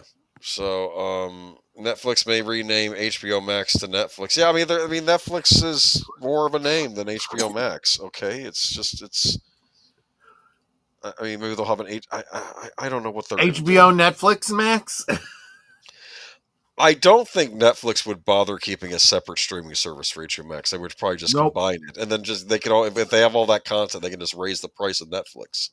Whereas everyone else talks about, how stupid it is if you acquire a company that's got a name, with recognition, keep it. Netflix is the biggest game in town. Yeah, they're the main name in streaming. Yeah, exactly. I can see Netflix if they get all this property, they can just hoard it all and then just start upping subscription costs. Because where else are you going to go? Yeah, we own streaming. I mean, there is nobody outside of Netflix and the shareholders at Warner Brothers that actually want to see this happen. Yeah, Netflix is going to absorb HBO Max if this goes through. Yes. So moving on to what is this thing? Oh, Ted Sarandos says Netflix committed to Warner Brothers theatrical releasing as Cinema Trade Group calls merger unprecedented threat. So let me read this statement from the guy running Netflix. We've released about 30 films into theaters this year, so it's not like we have this opposition for movies in theaters, said Netflix co-CEO Ted Sarandos on a call with Wall Street fresh off clinching a mega deal to acquire Warner Brothers. That's bullshit. He's gaslighting. Yeah. My pushback has been mostly in the fact that the long exclusive windows, which we don't really think are all that consumer friendly, he said. AMC and the other chains are looking to reestablish a 30 or 45-day window to energize moviegoing that dwindled during COVID. The biggest chains often won't run Netflix films with truncated windows. The entertainment community and movie theaters in particular have been immensely jittery at this corporate combination, given the streamers' short windows, if any, as they cater to their streaming audience. Yeah, the short windows are like a weekend. Right. I don't think they give a full week. And Netflix has made movies that would have done very well at the box office. I mean, they're not necessarily all movies I would care to go see, but like K-pop Demon Hunters, in like the 1 weekend they showed it, did amazing box office. This could have been a big winner, but they don't care about theatrical. They want you just watching stuff on Netflix. They don't care about physical. They want you to own nothing. They want their hand in your pocket. I'm not even kidding about that. This is not going to be good. The entertainment community, movie theaters in particular, have immensely jittery at this corporate combination. Okay. Sorry. The negative impact of this acquisition will impact theaters from biggest circuits to one-screen independents in small towns in the United States and around the world, said Cinema United president and CEO Michael O'Leary. This could destroy theaters. Oh, yeah. Cinema United stands ready to support industry changes that lead to increased movie production and give consumers more opportunities to enjoy a day at the local theater. But Netflix's stated business model does not support theatrical exhibition. In fact, it is the opposite. Regulators must look closely at the specifics of this proposed transaction and understand the negative impact it will have on consumers' exhibition and the entertainment industry. This mega deal for Netflix and Warner Brothers would risk removing 25% of the annual domestic box office of films that are traditionally given a robust theatrical release by Warner Brothers disappear from theaters. Netflix currently grants only a handful of their films a token theatrical release, and the overwhelming. Okay, so I think this. I don't care what he's saying. These things, if they get theatrical releases, it'll be a theatrical serve. It'll be like a stunt, like, oh, you get to see this for a couple days, and then you go to Netflix to watch it. That's just it. They've done this already. They put it out for 2 weeks. They get to say it's eligible for an Oscar nom, and it goes behind the paywall. I prefer the Skydance Paramount would have to be the buyer. Warner Brothers Discovery. Well, they're at least still trying to be a movie studio, at least from the sound of it. I am going to say this: it'd probably be the best scenario if Warner Brothers should just get his act together and be profitable again. Yeah, And stop making movies like Mickey 17 that has no audience. Right. And I'm sorry, get the budgets down for motion pictures too. That's what's killing it. You're spending way too much money on these movies. Yep. And this I put in here because all the hullabaloo about the Snyder about the Snyderverse coming back. Netflix reportedly dumps Zack Snyder, so is the Snyderverse officially. I don't know why they keep asking this. Yeah. Few filmmakers have undergone as much with a franchise as Zack Snyder has with DC. The visionary began tackling material from the pages of DC Comics with Watchmen. Considered one of the greatest graphic novels ever published, Snyder's take on Watchmen was met with mixed reviews, but the film has earned a cult following, a trend that would continue as the director put his spin on other DC characters. After Watchmen, Warner Brothers handed the Superman franchise over to Snyder, who went on to deliver the divisive Man of Steel and launched the DC Extended Universe. Was it divisive? Oh, more than a little, yes. That's an understatement. Many filmmakers tried and failed to bring DC icons together on the big screen, and Snyder ultimately became the first to do it with Batman vs. Superman, Dawn of Justice, and Justice League. During that time, Snyder was instrumental in building the DC Extended Universe, but it's also well documented how Warner Brothers fired the director from Justice League. Wait a minute. They fired him from Justice League? I thought he left because of personal problems. Well, of course, that's his how daughter took her life, so I thought that's why he left. They just kicked him off? Yeah. However, they used it as an excuse. However, following a vocal fan campaign, the impossible happened, and Snyder eventually released his version of the Justice League film on streaming with an epic 4-hour cut. Snyder had much more planned for DC beyond Justice League, but it would never come to pass. To this day, Legion of Fans still hopes that the Snyderverse will continue in some capacity, but recent signs point to the opposite. While Snyder's films have always been an acquired taste, with the critical reception reflecting that there's no denying that the filmmaker has an incredible cinematic eye, following the long-awaited release of the Justice League film, Snyder moved on from Warner Brothers, a sign, and took a first deal from Netflix. The streamer is notorious for giving filmmakers creative freedom on their projects, so it felt like a perfect match for Snyder after his experience with Warner Brothers. At Netflix, Snyder had ambitious plans and began to return to his zombie roots with Army of the Dead. For his 2021 film, Snyder served as director, writer, producer, and for the first time cinematographer. Army of the Dead featured a talented cast that included Dave Bautista and Ella Purnell, and it turned out to be one of Snyder's most successful efforts as a filmmaker to date. In addition to Army of the Dead, Snyder also planned more in that universe with the prequel Army of Thieves to release later that year. Snyder also had plans for an animated series titled Army of the Dead Lost Vegas. Get it, Lost Vegas? Yes. But that project would never become a reality, nor would a sequel to the first film. The Army of the Dead franchise wasn't the only project Snyder was developing at Netflix. Following the first Army of the Dead movie, Snyder moved on to helm 2 Rebel Moon films based on his initial pitch for a Star Wars film years ago. Snyder intended for Rebel Moon series to span several films and expanded it into other mediums, but after the poor streaming numbers and reception, Netflix never moved forward with the franchise. Moreover, Snyder planned for the Army of the Dead and Rebel Moon franchises to eventually intersect in the Las Vegas anime series. Wait, what? Isn't one like a science fiction epic and the other's a zombie thing? I don't follow this stuff so I don't know. Okay. Let me see. You never had any interest in Rebel Moon, did you? No. It started out as a Star Wars project. I think he pitched to George Lucas, and he wanted it to be like the first heavy R-rated Star Wars thing, and Lucas said no. Right. Exactly. But Netflix is running. Okay, so apparently Netflix is not too keen on him. That's what I'm getting from this article, though, because they've scrapped all these other projects. Zack Snyder. Let me see. Snyder's superhero films remain one of the strongest translations of the comic book medium. The portrayal of the heroes that might not be definitive, but it's hard not to appreciate their beauty and boldness. Even though anything is certainly possible, Snyder's recent track record doesn't suggest a return to his DC universe. Still, it doesn't have to take away from what happened either, as all good things eventually come to an end, as they did for Nolan and Raimi. Rebel Moon was Battle Beyond the Star Wars remake. Battle Beyond the Stars remake. Kind of, yeah. I don't know. All I remember about Rebel Moon is that there was like going to be like a PG-13 version, but then there was going to be like an unrated version with all sorts of other stuff in it that was not family friendly. And I'm like, what are you guys doing? Are you going to be doing an R-rated thing, or are you going to be doing a general audience thing? You have to make up your mind. I didn't quite understand why you would have two different cuts of something of the same movie on Netflix. That's going to get very confusing. Yeah. Do you, if you say Snyder times the mirror, that he'll show up on the stream and take over? I should have him on here like he was on Geeks, Geeks and Gamers, right? Remember when that happened? And I remember you ran cover.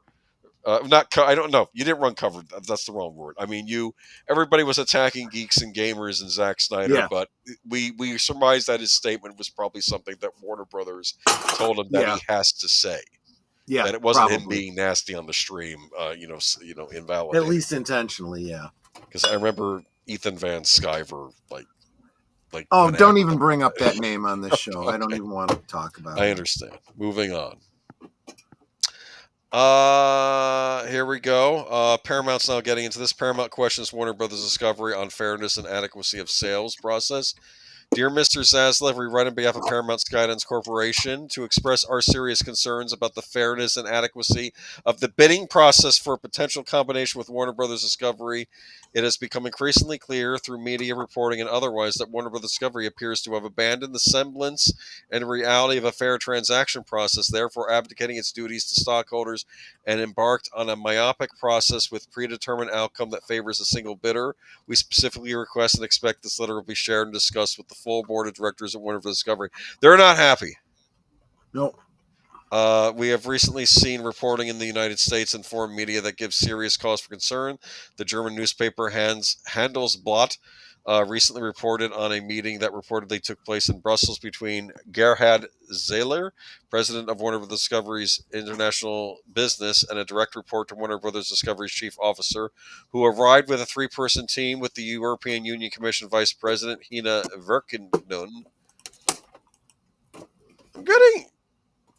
Are all these high-ups in the EU, these all German-sounding names. Anyway, yeah, to discuss I wonder why. Discuss this potential merger prospects for Warner Bros. Discovery. In that conversation, the article reports that concerns are raised that the Ellison family's planned acquisition of Warner Bros. Discovery could lead to excessive media concentration, and that the EU Commission would consider intervening in a potential merger with Paramount for this reason. The article quotes sources close to Zeller as saying that the talks with the Commission were important because both Warner and the EU wanted to preserve media diversity. The implications of such a meeting, if it occurred, are clear, and it evince a tacit resistance to, if not active sabotage of the Paramount offer. In other words, Warner Brothers doesn't want to sell to Paramount. So it sounds like they were trying to sabotage it with the European Union. Is that what was going on here? Perhaps, yes. Because I think for these things to occur, you have to have different governing bodies in agreement with it, not just the United States, correct? In theory, yes. I know that was happening with the Microsoft Activision thing. They had to go to the European Union and the United States. I remember that. Yeah. I do think they're less concerned about the international situation. I think they should be more focused on what's going on here. But yes. While this reporting is concerning in itself, this is not an isolated report regarding purported Warner Brothers Discovery resistance to a combination with Paramount. Several U.S. media outlets have reported on the enthusiasm by Warner Brothers Discovery management for a transaction with Netflix, and on statements by management with a transaction between Warner Brothers Discovery and Netflix would be a slam dunk, while also referring to Paramount's bid on a negative light. Additionally, reporting since the submission of revised bids on December 1st has indicated that Warner Brothers Discovery Board has really warned to a transaction with Netflix due to the chemistry between Warner Brothers Discovery management and Netflix management. We have come to you first to inquire whether this reporting is accurate and to engage in a productive discussion with you around any actual perceived issues it may reflect. I have a question. Why is Warner Brothers against Paramount if the money's the same? Say that again. Like, what's the issue here? Paramount said they didn't get a chance to properly be involved in this bidding process, correct? What they're alleging is that they're regardless of what they were offering, they were never really in consideration. The deal was already made behind closed doors, which is not the way you're supposed to do business. I'm sure it's happened numerous times. Oh yeah. Moreover, these media reports echo similar indications that we have been hearing throughout the process, despite what we viewed as an otherwise productive conversations that we have more about the Discovery leadership.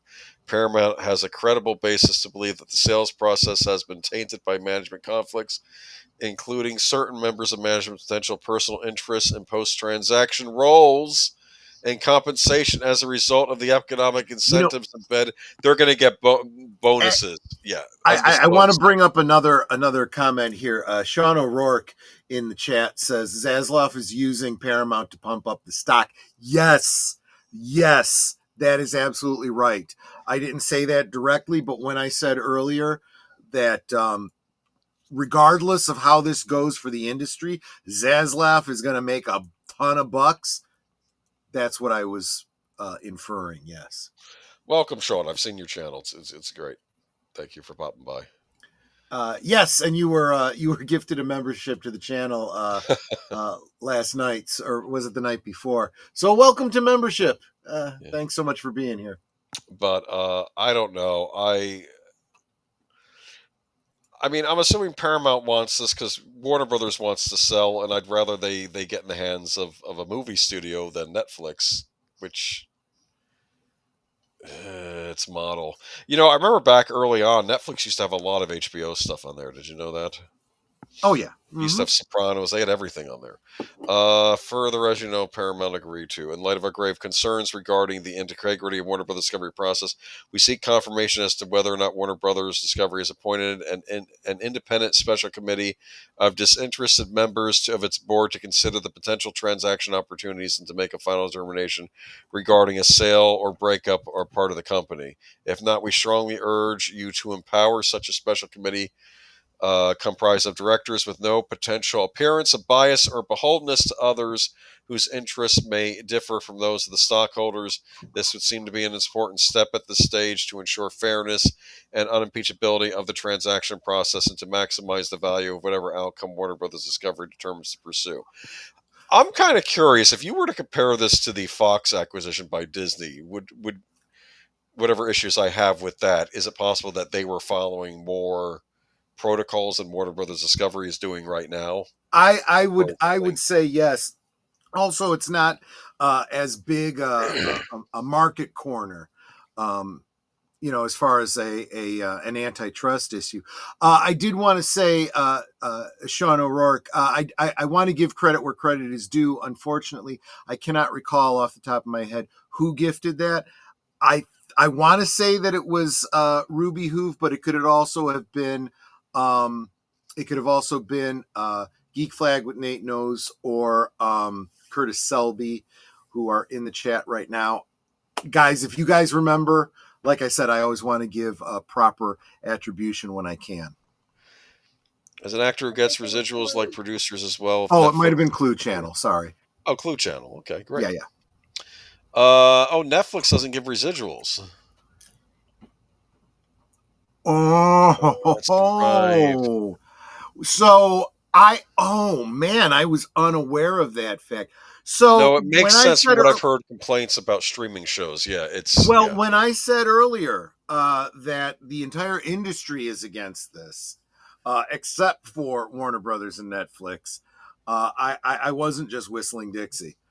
Everybody who cares about look, everything that SAG-AFTRA and everyone else went and were picketing about last year. Well, good luck after Netflix takes over. They're going to lose all of their. I honestly, again, I still insist. I don't think this is going to happen. I still think that the FTC is going to squash this. But if it does go through, say goodbye to your cinema franchises. All that's going to be left is a few mom and pop cinemas running old reels. There isn't going to be any theaters that survive this. All those residuals that he was just talking about, that makes perfect sense. Say goodbye to physical media, at least from anything that's bought up in this conglomeration. It's not good. That's why the budgets are so high for Netflix films, because they front load the budget with salaries because they know they will not see a dime. That's later. Interesting, because I was watching Red Letter Media earlier, and they were talking about how Netflix just spends a ton, like this Stranger Things budget. It's huge this season. I don't remember what the numbers were, but and like Electric State, their movie that they did with Millie Bobby Brown and Chris Pratt, that was like $300 million. And I'm thinking these are very expensive productions. But I realize what Sean is saying is they're not paying out residuals. You just get the flat fee up front, and then and I also feel like that kind of mentality has an impact on the overall marketing. We have spent the past, I don't know, 5 to 10 years being dealt these continuous blows of abuse by writers, directors, actors that just look down their noses at us. And I came to realize it was because they don't care about us. They don't care if we go to the theater to see their movie. They've already made their money. Now, you would think the shareholders in the company would care more, but that's another issue altogether. And I feel that that's exactly how Netflix is going to be. They are not going to care. At least the people making these products aren't going to care, because they've already been paid. So now they can go out on social media and say whatever they want about, well, if people don't watch this and if they don't subscribe to Netflix and whatever else, they're this and they're that and they're the other. And it's okay to hate them because, if they're that, then you can hate them. Well, this makes me wonder too, if they, for instance, they throw The Sopranos up on Netflix, I think they would still have to pay out residuals for that, or would they? Like, how does that work? Because I know there was that big issue with Disney reprinting, I think they were doing Predator books or Aliens books, and they weren't properly paying the authors. I know that was a thing that was happening after the 20th Century Fox. That's right. And that was a legal battle. And I'm wondering if we're going to see something similar with this if they start throwing some of these HBO shows on there. Could very well be. But, as someone else earlier mentioned, I think the other thing you're going to have to worry about is if there's something in The Sopranos that offends somebody at Netflix now, watch it get edited out. Skydance bought Paramount. Now Paramount wants to buy Warner Brothers. I would think this would be a bigger hurdle than Netflix. So I think what Geek Flag is saying here, because they just recently, and that was already a hard thing to go through, the Skydance merger, right? But yeah, that was nowhere near as big as this. This is a whole different issue, and it's also there weren't the also Skydance was a movie studio, right? That often collaborated with Paramount anyway. So exactly. I don't know. There wasn't a big shift of streaming services or IPs of that kind. Yeah. It's all of these areas of business are different, and how it applies to antitrust law it can get complicated. Sopranos aired on HBO, which had contracts under cable TV. streaming didn't exist. Yes, see, this is what I was saying before, Boomer. Well, I've been saying a lot. They got to fight these battles with Remember every Bill single Nye? time. The whole thing Yep. with Bill Nye on the streaming, and he was trying to get money for the streaming because I remember that was for his show. I told you it started back in the 60s with Gilligan's Island and whatnot, and the whole concept of syndication and not getting residuals for syndication, so they had to take them to court for that. Their faces on the lunch boxes and the toys. The Happy Days people had to take ABC to court to get that. Then when cable came out, they had to go back to court again. And then when VHS and other physical media came out, they had to go to court for that. It's really all the same legally speaking, but every time the format changes, it's a whole different lawsuit. And they got to fight the battle over and over and over and over again. Well, I would assume in this case, though, they would have to the residuals go to family members, but maybe not. I don't know. It doesn't matter. If you owe residuals, you got to pay those residuals, and these companies don't want to. As an actor who gets residuals, like producers as well, right? If Netflix sales go through, the residuals could. Yes. I know that a lot of Hollywood actors were not happy about this potential deal. Well, okay. And I'm telling you, I know you guys are going to say I'm a broken record. I keep harping on these same points, but everybody wants to complain about the woke this and the DEI that. And yes, fine. There is that, but these kinds of things are also impacting the franchises that you love. This is a big part of why Star Wars and Star Trek are so messed up. It has less to do with injection of messaging, which sure is there, but it's also how can we change it so that we don't owe money to somebody else. 25% different. Remember that? Yeah, exactly. Change the way the Enterprise looks. The branding of the JJ verse, the branding of the Secret Hideout TV shows, so that they get the marketing dollars and not whoever went before them. But that's also why we were talking about lawsuits against Paramount for, was it Paramount or CBS? I get confused now over, hey, I created this character. Now they're using it in Picard. They owe me residuals for that, Yeah. Would pay to the estates. Yeah, that's right. It depends on who we're talking about, but exactly right. But again, remember we had that thing with the Bill Nye thing with him trying to take them to court. And I think the judge didn't understand. That is always it's not home video, and it's like he says, yes, well, there should be and in home fairness, video rights. Yes, the legal argument would be that the judge doesn't need to understand it. It's it's Bill Nye's attorney who needs to educate the judge and present his evidence and make his legal case. But this going back to what Sean was saying about estates. This is a big reason why we've had so many problems with Superman over the years. You guys get all bent out of shape about things, and I do too. When I say you guys, I kind of lump myself in here too. Whether or not he's got the S on the back of his cape, or if he's got the red briefs, or whether he was Superboy at one point or not. All of these things are to avoid paying out to the estates of Siegel and Schuster and other comic book artists throughout the years. It happens over and over and over again. Don't even get me started on the Marvel side of it and what was done to Ditko. Okay, because I know I'll lose subscribers just if I say anything bad about Stan Lee, but don't even get me started. So we will keep an eye on this. Probably more stuff will be evolving on this during the week. We'll see. It seems like several people do not want this to happen, so a lot of people don't, including the FTC. I honestly, my prediction is it's not going to happen, and I feel like Ellison is over there kind of having a little hissy fit when he should just sit back with his hands laced behind his head and just wait. Because they're going to come back to you and you're going to go, Oh, so maybe my deal isn't sounding so bad anymore. Maybe I went a little high. Maybe.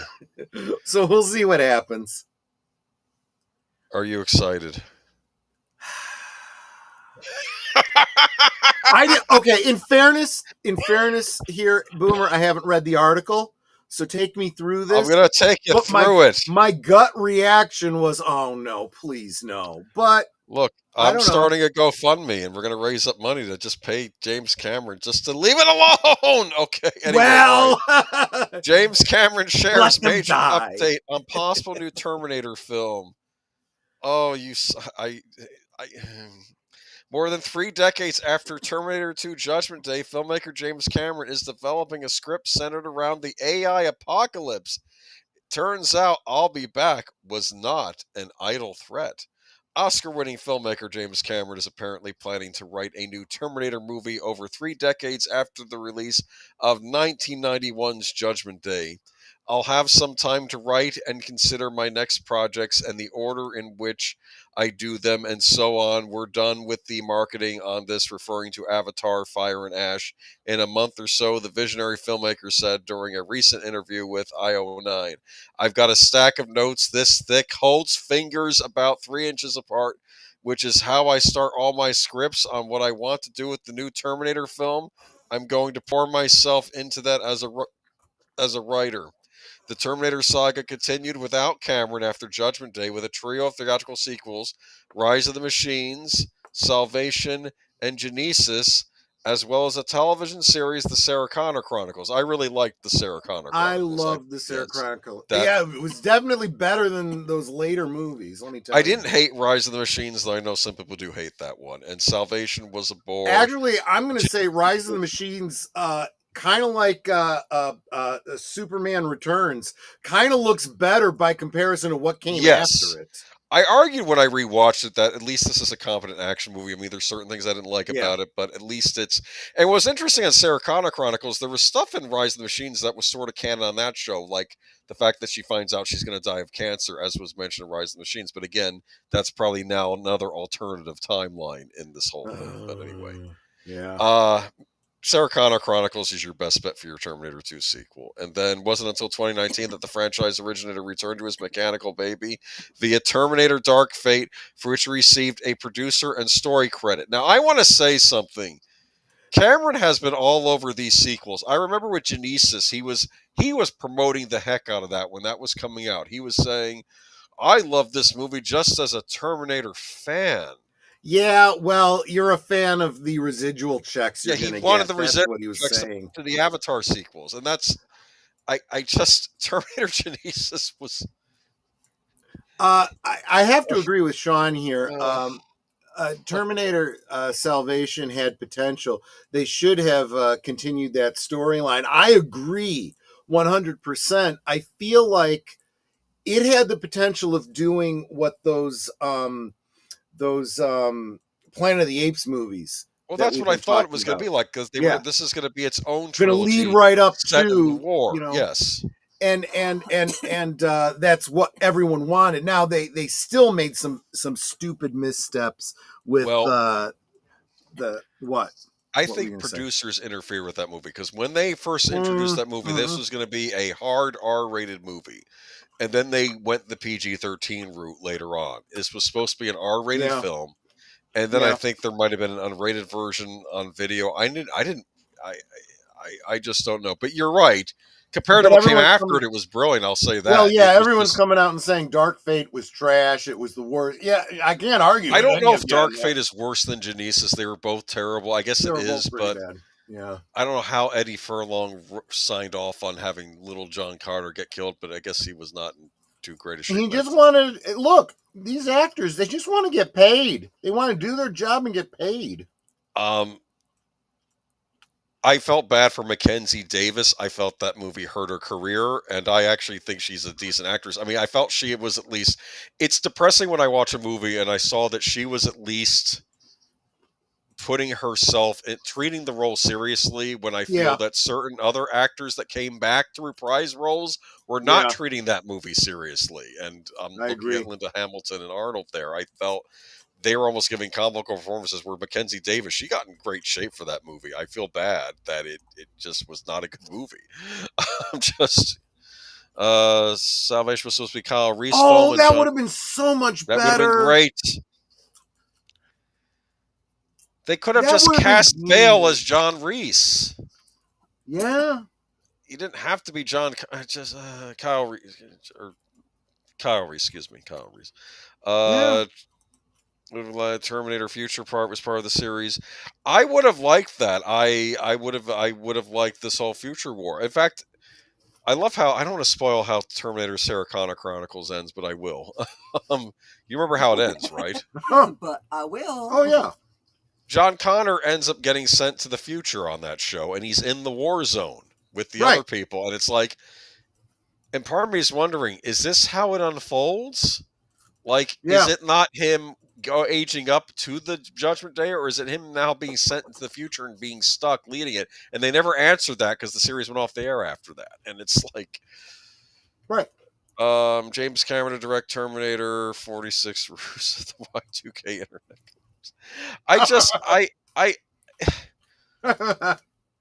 I want them to get back to Alita is what I want them to do. Oh God, from your lips to God's ears. Okay, with AI such a hot button issue in today's day and age, particularly within the entertainment industry, Cameron has all the material he needs to code fresh programming into somewhat stale yet wholly prescient IP he launched back in 1984. Science fiction. That's kind from of an idea by Harlan Ellison, by the way. But that was also kind of implied by Genesis, you know? Oh, so please. No. They just F that one up so badly. In that, Skynet's an app for your phone. Yeah. That's great, because apps were big at the time that came out.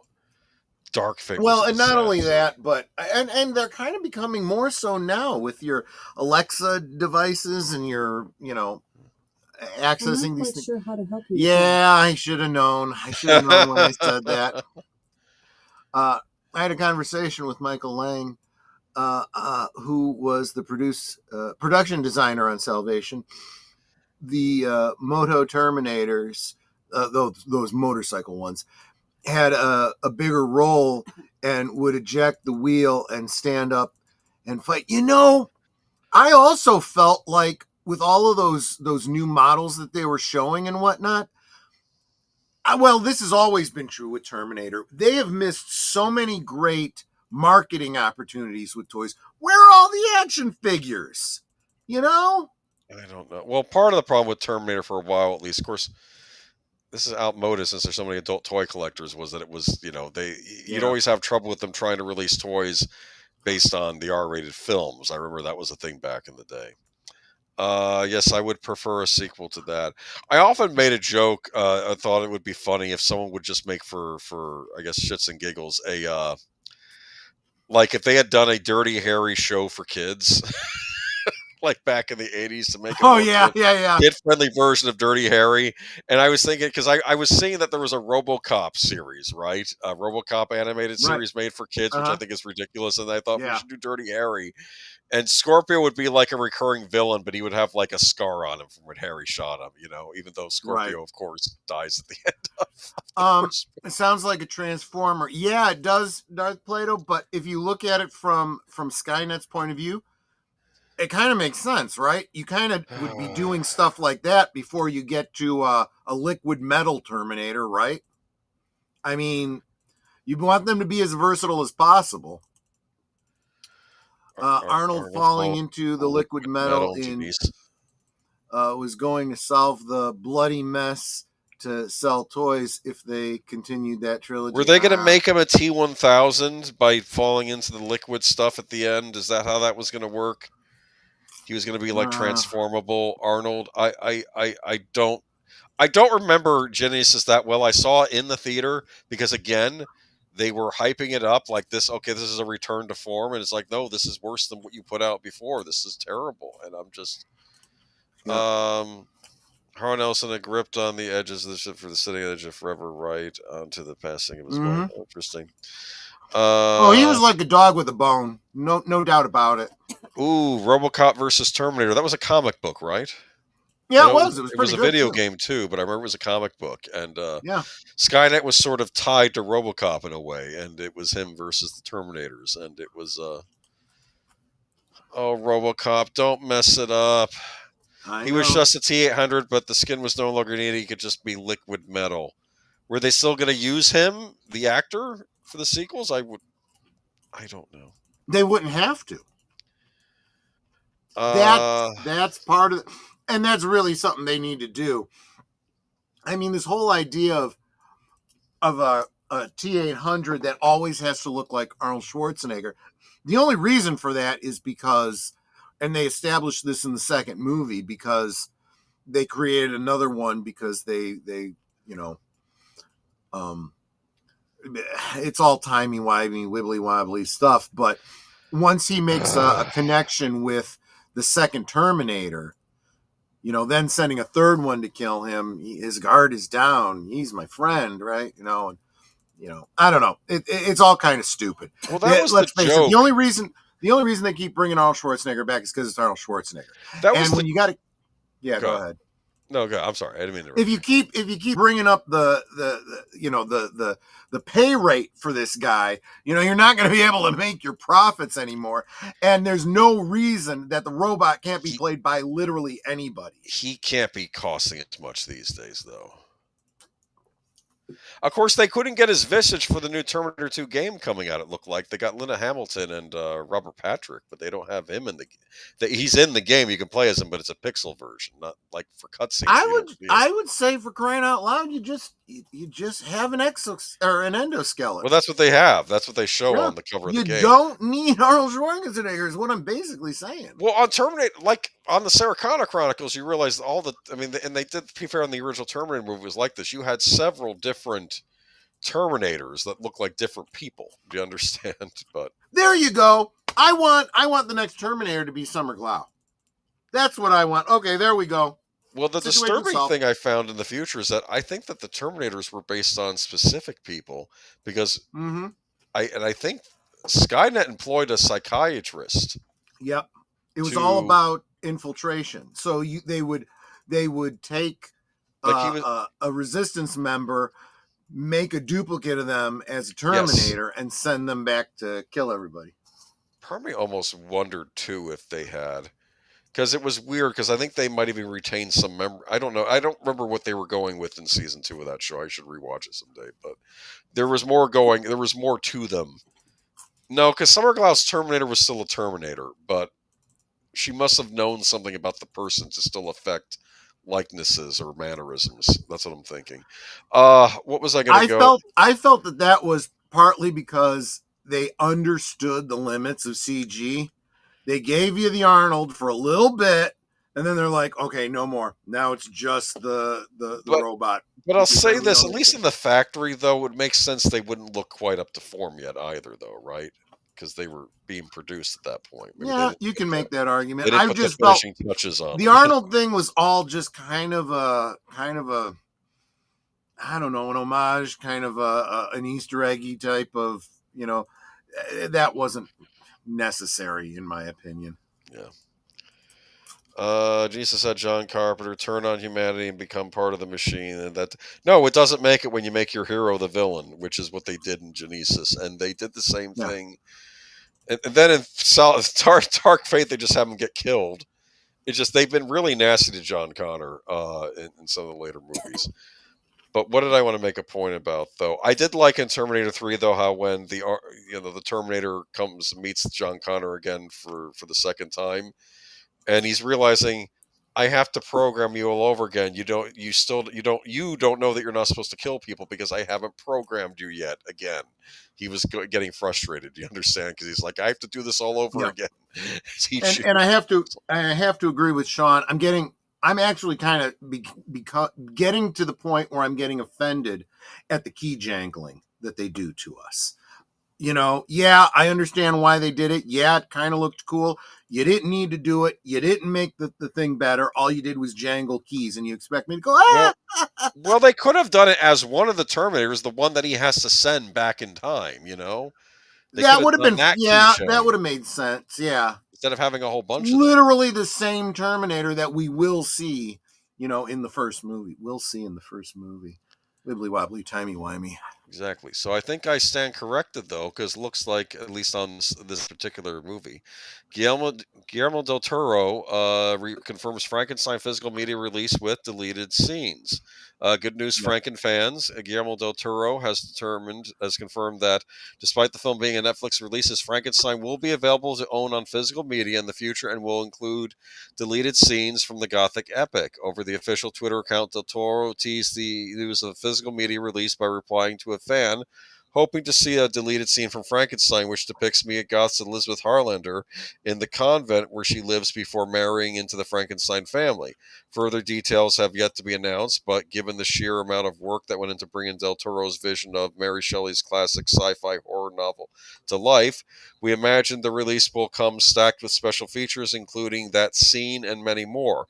Following a limited theatrical release, Netflix unleashed Frankenstein, which stars Jacob Elordi, Oscar Isaac, and Christoph Waltz, alongside Scream Queen Goth on November 7th. The monster horror topped Netflix chart with over 60 million views in 10 days, and critics and audiences alike aligned on an excelled reception, and Fango's own Michael Gingold praising the film's impeccable craft. While the streaming figures are hugely impressive, a physical media release for a Netflix-based film isn't always guaranteed, probably due to the streaming giant not wanting to jeopardize their own numbers. That Frankenstein should have one of the works is hugely exciting news and serves further proof as the great GDT's love of the game. Oh, Guillermo del Toro's. Yeah. That's interesting. Did his Pinocchio get released on DVD? Because I know he had done an animated Pinocchio that came out around the same time as the Disney one they were doing. And that I thought was also a Netflix exclusive. I haven't seen it yet, but yes, that did happen. I've heard good things about it. I also wanted to.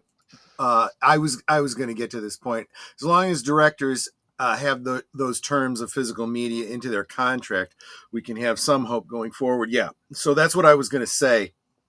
Keep in mind, this is a statement from Guillermo del Toro, not specifically Netflix. So in other words, that's his way of kind of saying, I already decided this when I went into a contract with Netflix. It's happening because I said it's happening. It's possible it was a boutique release, like a Criterion edition. Well, it's going to require, and again, I want to reiterate what Sean said. It is going to require, and I would say this would be the same with actors and their residuals and all this kind of stuff. They need to start building that stuff into the contracts. They've got to. This is what their representation is supposed to be doing for them. Do you know what contract it wasn't built into? K-pop Demon Hunters. I can tell you that right now. They just threw that away. Yeah. Sony just threw that away. Yeah. Because Cobra Kai, oddly enough, still got physical releases. They still released that on DVD, even though it was because I guess even though it was a Netflix exclusive, it wasn't owned by Netflix. I think Sony still owned the rights to it, so that was able to come out.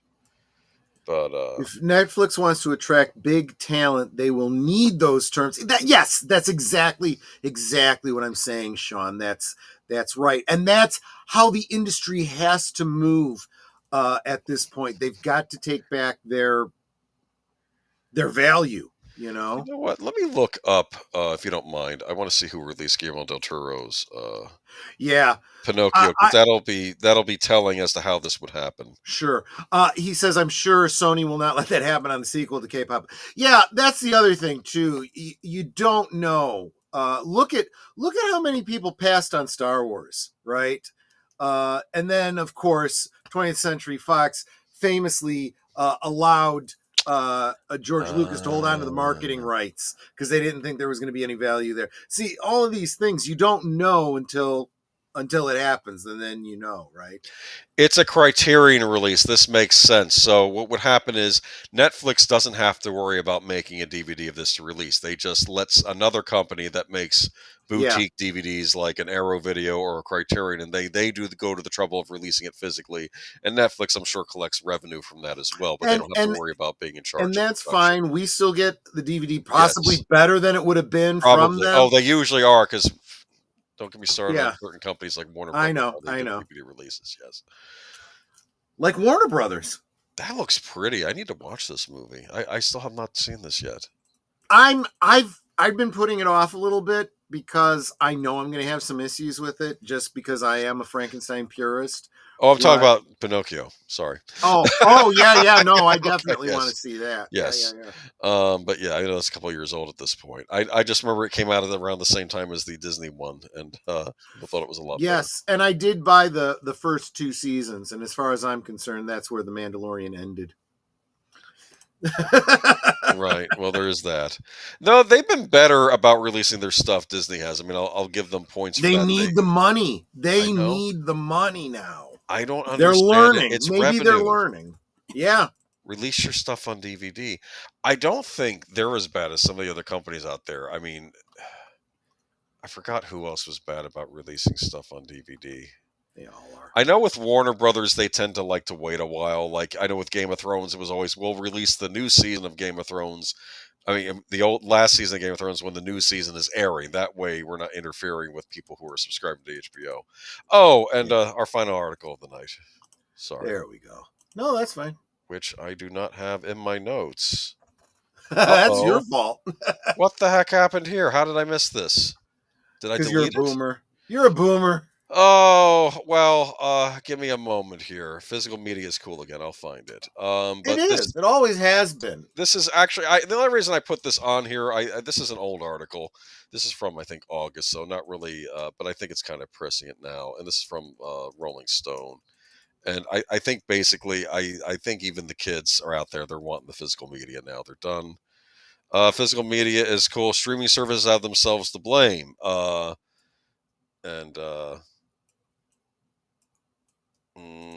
Sorry, give me a moment. I'm having a senior while moment you're here. doing that, I want to shout out deleted scenes. Do you not have private? What is it called? Private seat or whatever it is tonight. I'm seeing 2 instances of. Oh no, he doesn't have a reserve seats tonight. Reserve seats. Thank you. He does not. Also, I am seeing 2 instances of your mystery movie night. Are you supposed to have 2 for the same night? So that might be an error. Double check that. Okay.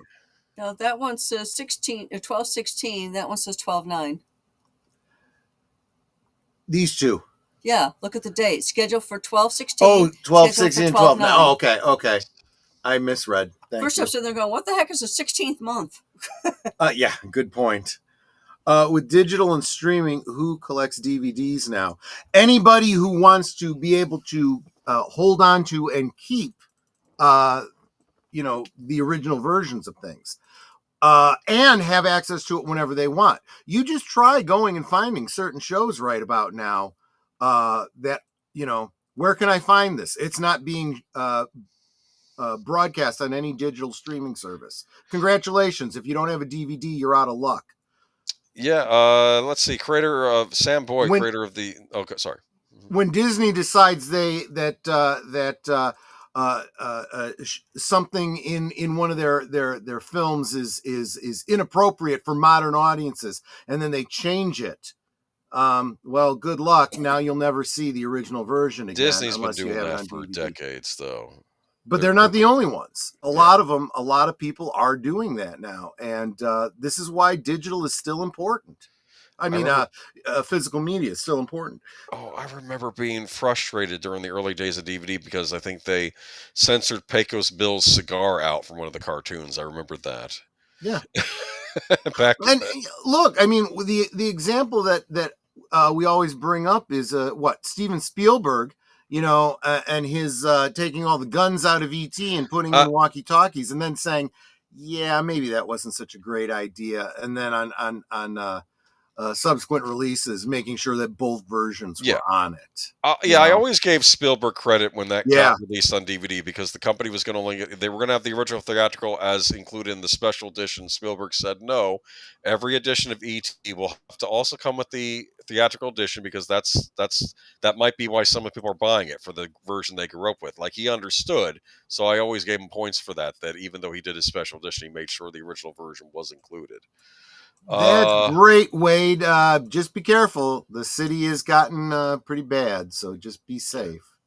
I did want to bring this up though. From creator Sam Boyd, creator of Love Life, he used to say I used to get DVD sets of shows that I loved that had only been on for a season or two. Tells Rolling Stone, that was a formative thing for me. There was just something fun and special. It made you feel like you saw something that was missed. Hold on. And it's no surprise then that at the same time, Boyd is hopeful that a new batch of Love Life heads just as Netflix scrolls away.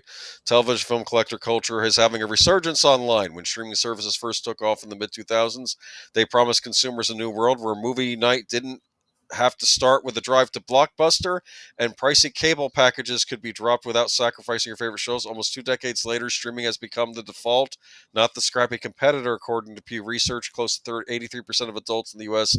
now subscribe to at least one streaming service, a number that steadily grows. These days, consumers aren't entirely happy with the trade-off. Licensing deals meant that the film that was on Netflix for 2 years can leave and take a spin on a platform you don't pay for. Well, and it's just like what we were talking about, especially right now around the holidays. You want to watch the Charlie Brown Thanksgiving or the Christmas special? Well, good luck. It's on a proprietary streaming service. If you don't have that one, you're out of luck. Yeah, buy the Netter DVD and I aren't. We have it on DVD. So yeah, I have the DVDs of those too. And I miss hanging out at Blockbuster. Yeah, exactly. Well, even more than Blockbuster, I loved. Well, I was biased. I worked at a local mom and pop VHS place, and they actually took my my advice. I would watch all those screeners and would give them advice on, yeah, you should get at least one of these, or, oh, I don't even need to watch this. Yeah, you need to have a couple of these, or whatever the thing was. Yeah, I miss those days. I really do. Yeah. And the interaction with the customers, you'd get to know the customers and you'd be like, hey, I know you've never heard of this movie, but you want to check this one out. This one I know you're going to like. If you don't like it, come back and tell me. What's the movie Ghoulies 2? I'm just curious. I may or may not have recommended Ghoulies 2 to a couple of people. Ghoulies. Anyway, what was I bringing up? Okay, so when it leaves the streamer, it virtually disappears for the average consumer. Physical media, on the other hand, doesn't have this issue. While streamers aren't necessarily losing customers, people collect Blu-rays, DVDs, and VHS. They sell Rolling Stone. There's trending culture isn't nostalgia bait. It's participating in the digital world while recognizing the value of holding onto something in their movie-obsessed heads. Gina Luzzi, 33, first started her physical media collection without even realizing it. She grew up going to Blockbuster with her father for movie nights and has fond memories of strolling the aisles of Barnes & Noble from everything from books to CDs. But in 2018, she began collecting far more seriously. Her focus, cheesy 1980s Italian horror mystery films known as giallos. I need to meet this woman. Okay. I know, right? It sounds like your soulmate. Many of which aren't available on streaming platforms. That's incorrect. They're all on Tubi. Well, there is that. Yeah. If I can find something that only one place has ever put out, or a movie that has been restored for the first time in 30 years, that's so exciting for you. Lucy tells Rolling Stone. Living in Los Angeles, we're so spoiled when it comes to physical media. We have so many old theaters, video rental stores that are still active, so many VHS-centered spaces. So my love for physical media is really tied to my love for Los Angeles. So I just thought this was a nice little article. You can give it a look. It's funny because years ago, I had that flood situation happen. Yes. Because of the hurricane, and then I lost a bunch of my DVDs. And I've been able to replace some of them, but some of them have been very hard to find. And I remember one was Rock and Rule. Remember Rock and Rule? Oh, yeah. And that was a hard one to actually get out in the first place. I think there might have been music rights, because I think Iggy Pop did a track and other things. It finally got a special edition, and suddenly it went out of print and the price of it skyrocketed. Yep. And then recently I saw that an Australian DVD of it was released, and I'm like, I know I can't buy this Australian DVD. It won't play in my player. But then I looked up customer reviews, and from the sound of it, it was region free. So I picked it up, and it was the exact same DVD I bought years ago. It played on my player fine. So, not a Blu-ray, unfortunately, because the Blu-ray is still horribly expensive. But I was able to replace my DVD. I thought that Australian and Canadian DVDs were both region 1. No, I guess. Are they? Australia wouldn't be. Canada is our same region. You can get a DVD from Canada. It'll play in your player. Yeah, but well, Yeah, but you know what? If you get one from, I mean, I do this all the time. I get stuff from UK, and then I just reformat it for myself. You know, that's how I was able to watch the entire series of Blake 7. I got all 4 seasons from overseas, and I'm still buying the Blu-rays as they come out. You know, over here, but Yeah. you know, after all these years, you know, I had to get what I had to get. They had some good deals on Black Friday on Blu-rays. They had the Back to the Future trilogy, $15 on Amazon. Yep. Not And bad. as a side note, Sean O'Rourke was saying that in its second week, Zootopia is at 900 million already. Children's movies do very well. And at box we are office, yes. starved for good children's movies. Yes. You know, I mean, something that isn't teaching, you know, inappropriate stuff to children, you know? But I'm sure Zootopia 2 was safe. I think they learned their lesson. Everything I heard it was, yeah. Yeah, and I'm trying to think what's the and I'm sure Super Mario Galaxy is going to do well when it comes out. Parents still bring their kids to the theater to see the kids movies. It's some of the other fare, which is, I mean, October was a disaster for Hollywood. Yeah. With Tron, Ares was part of that whole thing. Honestly, and I've said this before, I've talked about how Hollywood and the entertainment industry used to spend buku bucks to do market research to find out what people wanted. Now, in the age of YouTube, we're telling you en masse for free, and you are ignoring us intentionally and wondering why you are losing money, right? Just, I don't know. Well, Tron in October was a weird release. Yeah, you're not wrong about that, Sean. I was hoping that was going to be a summer release, and I was actually, from that original trailer, I was primed to go see it and give it a chance, and then I heard everything else about it. I was like, no, this is not really a sequel. You're trying a weird soft reboot. If you're going to do a reboot, just reboot it. Yeah. Anyway, Troy is right, Sean O'Rourke says. Okay. I appreciate Sometimes that. I really, really do. Anyway, that wraps us up for Geeky Geezers for the night. That's all the news. So, of course, everybody, remember, I got liquid lunch all 5 days of the work week. Take your time on your lunch if you can and hang out with me Monday through Friday, noon Central, 1 Eastern. Tomorrow night, members, we are moving the member stream to 9.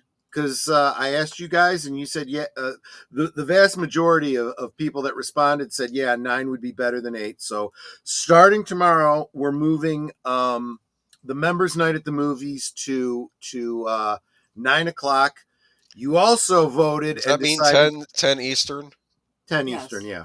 Okay. And you guys also voted and decided that the movie you wanted to watch was The Hand from Christmas 1981. Christmas classic. I'm sorry, man. I will at least nominally go through the fight of arguing that Die Hard is a Christmas movie. Oh, but you're not going to give that concession to The Hand. That's probably not. Probably not. All right, so this is what you guys missed out on. I'm just going to say it right here with that poll. Okay, so Wild Card with Jason Statham, which oddly enough was also another adaptation of the same book that was a Burt Reynolds movie in the early 80s, oddly enough.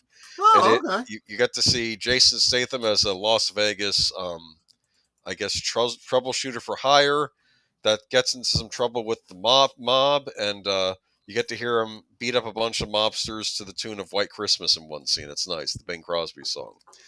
Then P2 is a business executive lady is trying to get home for the holidays on Christmas Eve, but her stalker, there's a stalker in the security guard in the parking garage she works at. You miss seeing Rachel Nichols and maybe a low-cut dress and her getting sprayed with water in that movie. I'm just saying. Okay. Well, nothing says we can't watch those. I have a thing for Rachel Nichols. All right. I can understand that. I think you might be calculating your times wrong, Samuel Procter, because if it's 9 o'clock Central, that's what, 10 Eastern. 8 or 7 Mountain Time. Yes. Oh, it's 8 Pacific. Look, whatever you do, if you click Go on the my YouTube best. channel, it'll tell you what time it's going to be based on your time. Yeah. Yeah, the stream is already up, so you can Yeah. check that out. Anyway, Tuesday night, of course, Adventures of Sherlock Holmes at 9 Central, 10 Eastern. I believe we're going on to the 5th episode, which is The Crooked Man. Thursday, we are celebrating Netter's birthday on Netter's Network. That's going to be a lot of fun. And want to tell them what we're doing on Friday, Boomer? Friday, we're going to be doing a last call, and there'll be some karaoke stuff going on. So we'll probably start Absolutely. on YouTube and head on over to Rumble, all right? Yep. Because of, you get into trouble if you're singing someone else's song on YouTube for Exactly. it's So you we'll singing. be having a karaoke party on Friday night. Christmas theme, maybe? Mostly, Christmas I would classics, imagine there will be a lot of Christmas caroling. Yes. I'll have a blue Christmas Hey, without you. Don't do that right now. Yeah, right. I will You be kidding me? The I will Elvis estate's probably the worst. It's like- be sure to join me for Liquid Lunch on Friday to find out what I'll be sipping on Friday night. But of course, we will also be singing Happy Birthday to Netter on Friday, which I think is no longer copyrighted, so you can do that. No, you're right. It is no longer copyright written. And Saturday, we will be watching a movie on Netter's Network. Goodbye. Was it Goodbye, Christopher Goodbye, Robin? Christopher Robin. Yes. Oh, you've not seen that, have you? Not yet. No. No, Oh boy. Oh boy. I would imagine. Yeah. Oh, okay. It's about the creation of Winnie the Pooh. I'm not going to say anything else. Yikes. There may be a country song or two. There's Definitely some good ones. There's Hard Candy Christmas. That's a Dolly Parton. That's a good one. Oh, That's a good God. one. Oh, it's one of my favorites. Yeah, you might want to do that. I don't know if I could do that song justice. Maybe That one's Netter. rough. I don't know. We'll see. Maybe, Right. maybe there is talk about Netter and I doing a very special duet if we can get it practiced before then. Yeah. All right. But so it sounds like a fun week, and I will be joining you tomorrow night for The Hand, the greatest Christmas movie ever. Even though it's not. Members, go check out the thumbnail that I did for it. I wrote the note below it in the font from the Addams Family, and I said it's a proto Christmas ... thing. You're not that far off. Yeah, I don't want to spoil the movie for you. I just know that I feel that's a wholly underrated horror movie. I think Oliver Stone kind of beat himself because it didn't do well at the box office. I think it should have done better, much better at the box office. I think he did a good job with it, actually. I think it's a great this little is horror one of the films that Michael Caine has gone on record saying that he took it just because he needed the money. He was doing in addition to his garage. Yes, that's in his bio. Yeah, I read that in his biography, which we have in my library, and I'm like, really? It's a great little horror movie you did. It's a lot better than some of the other movies you did around the same time, so don't go picking on it. Oh, and also on Thursday, Action Theater over on Deleted Scenes. Check out the Philadelphia Experiment. That's a classic. I can't remember if we did that on my channel in the past year or two, but it is based on a real urban legend that is kind of coming back into prominence these days. So definitely check it out. It's worth seeing. It's classic. And Michael Pare is just really good. Great. Just great. Yeah. All right. He should have played Superman, in my opinion. Just saying. He would have been a great successor to Christopher Reeve. He would have been. Then. But anyway, I'm sorry. I'll shut up so you can end the show. No, y'all just have a good week. Thank you for sitting in here with me, Troy and Netter. Appreciate it. Absolutely. And we'll see you tomorrow night. I'll be joining you because this is sort of my pick in a way. I gave you guys 4 movies to pick from. You picked The Hand. Yep. The Hand. All right. All right. Bye-bye. Bye-bye.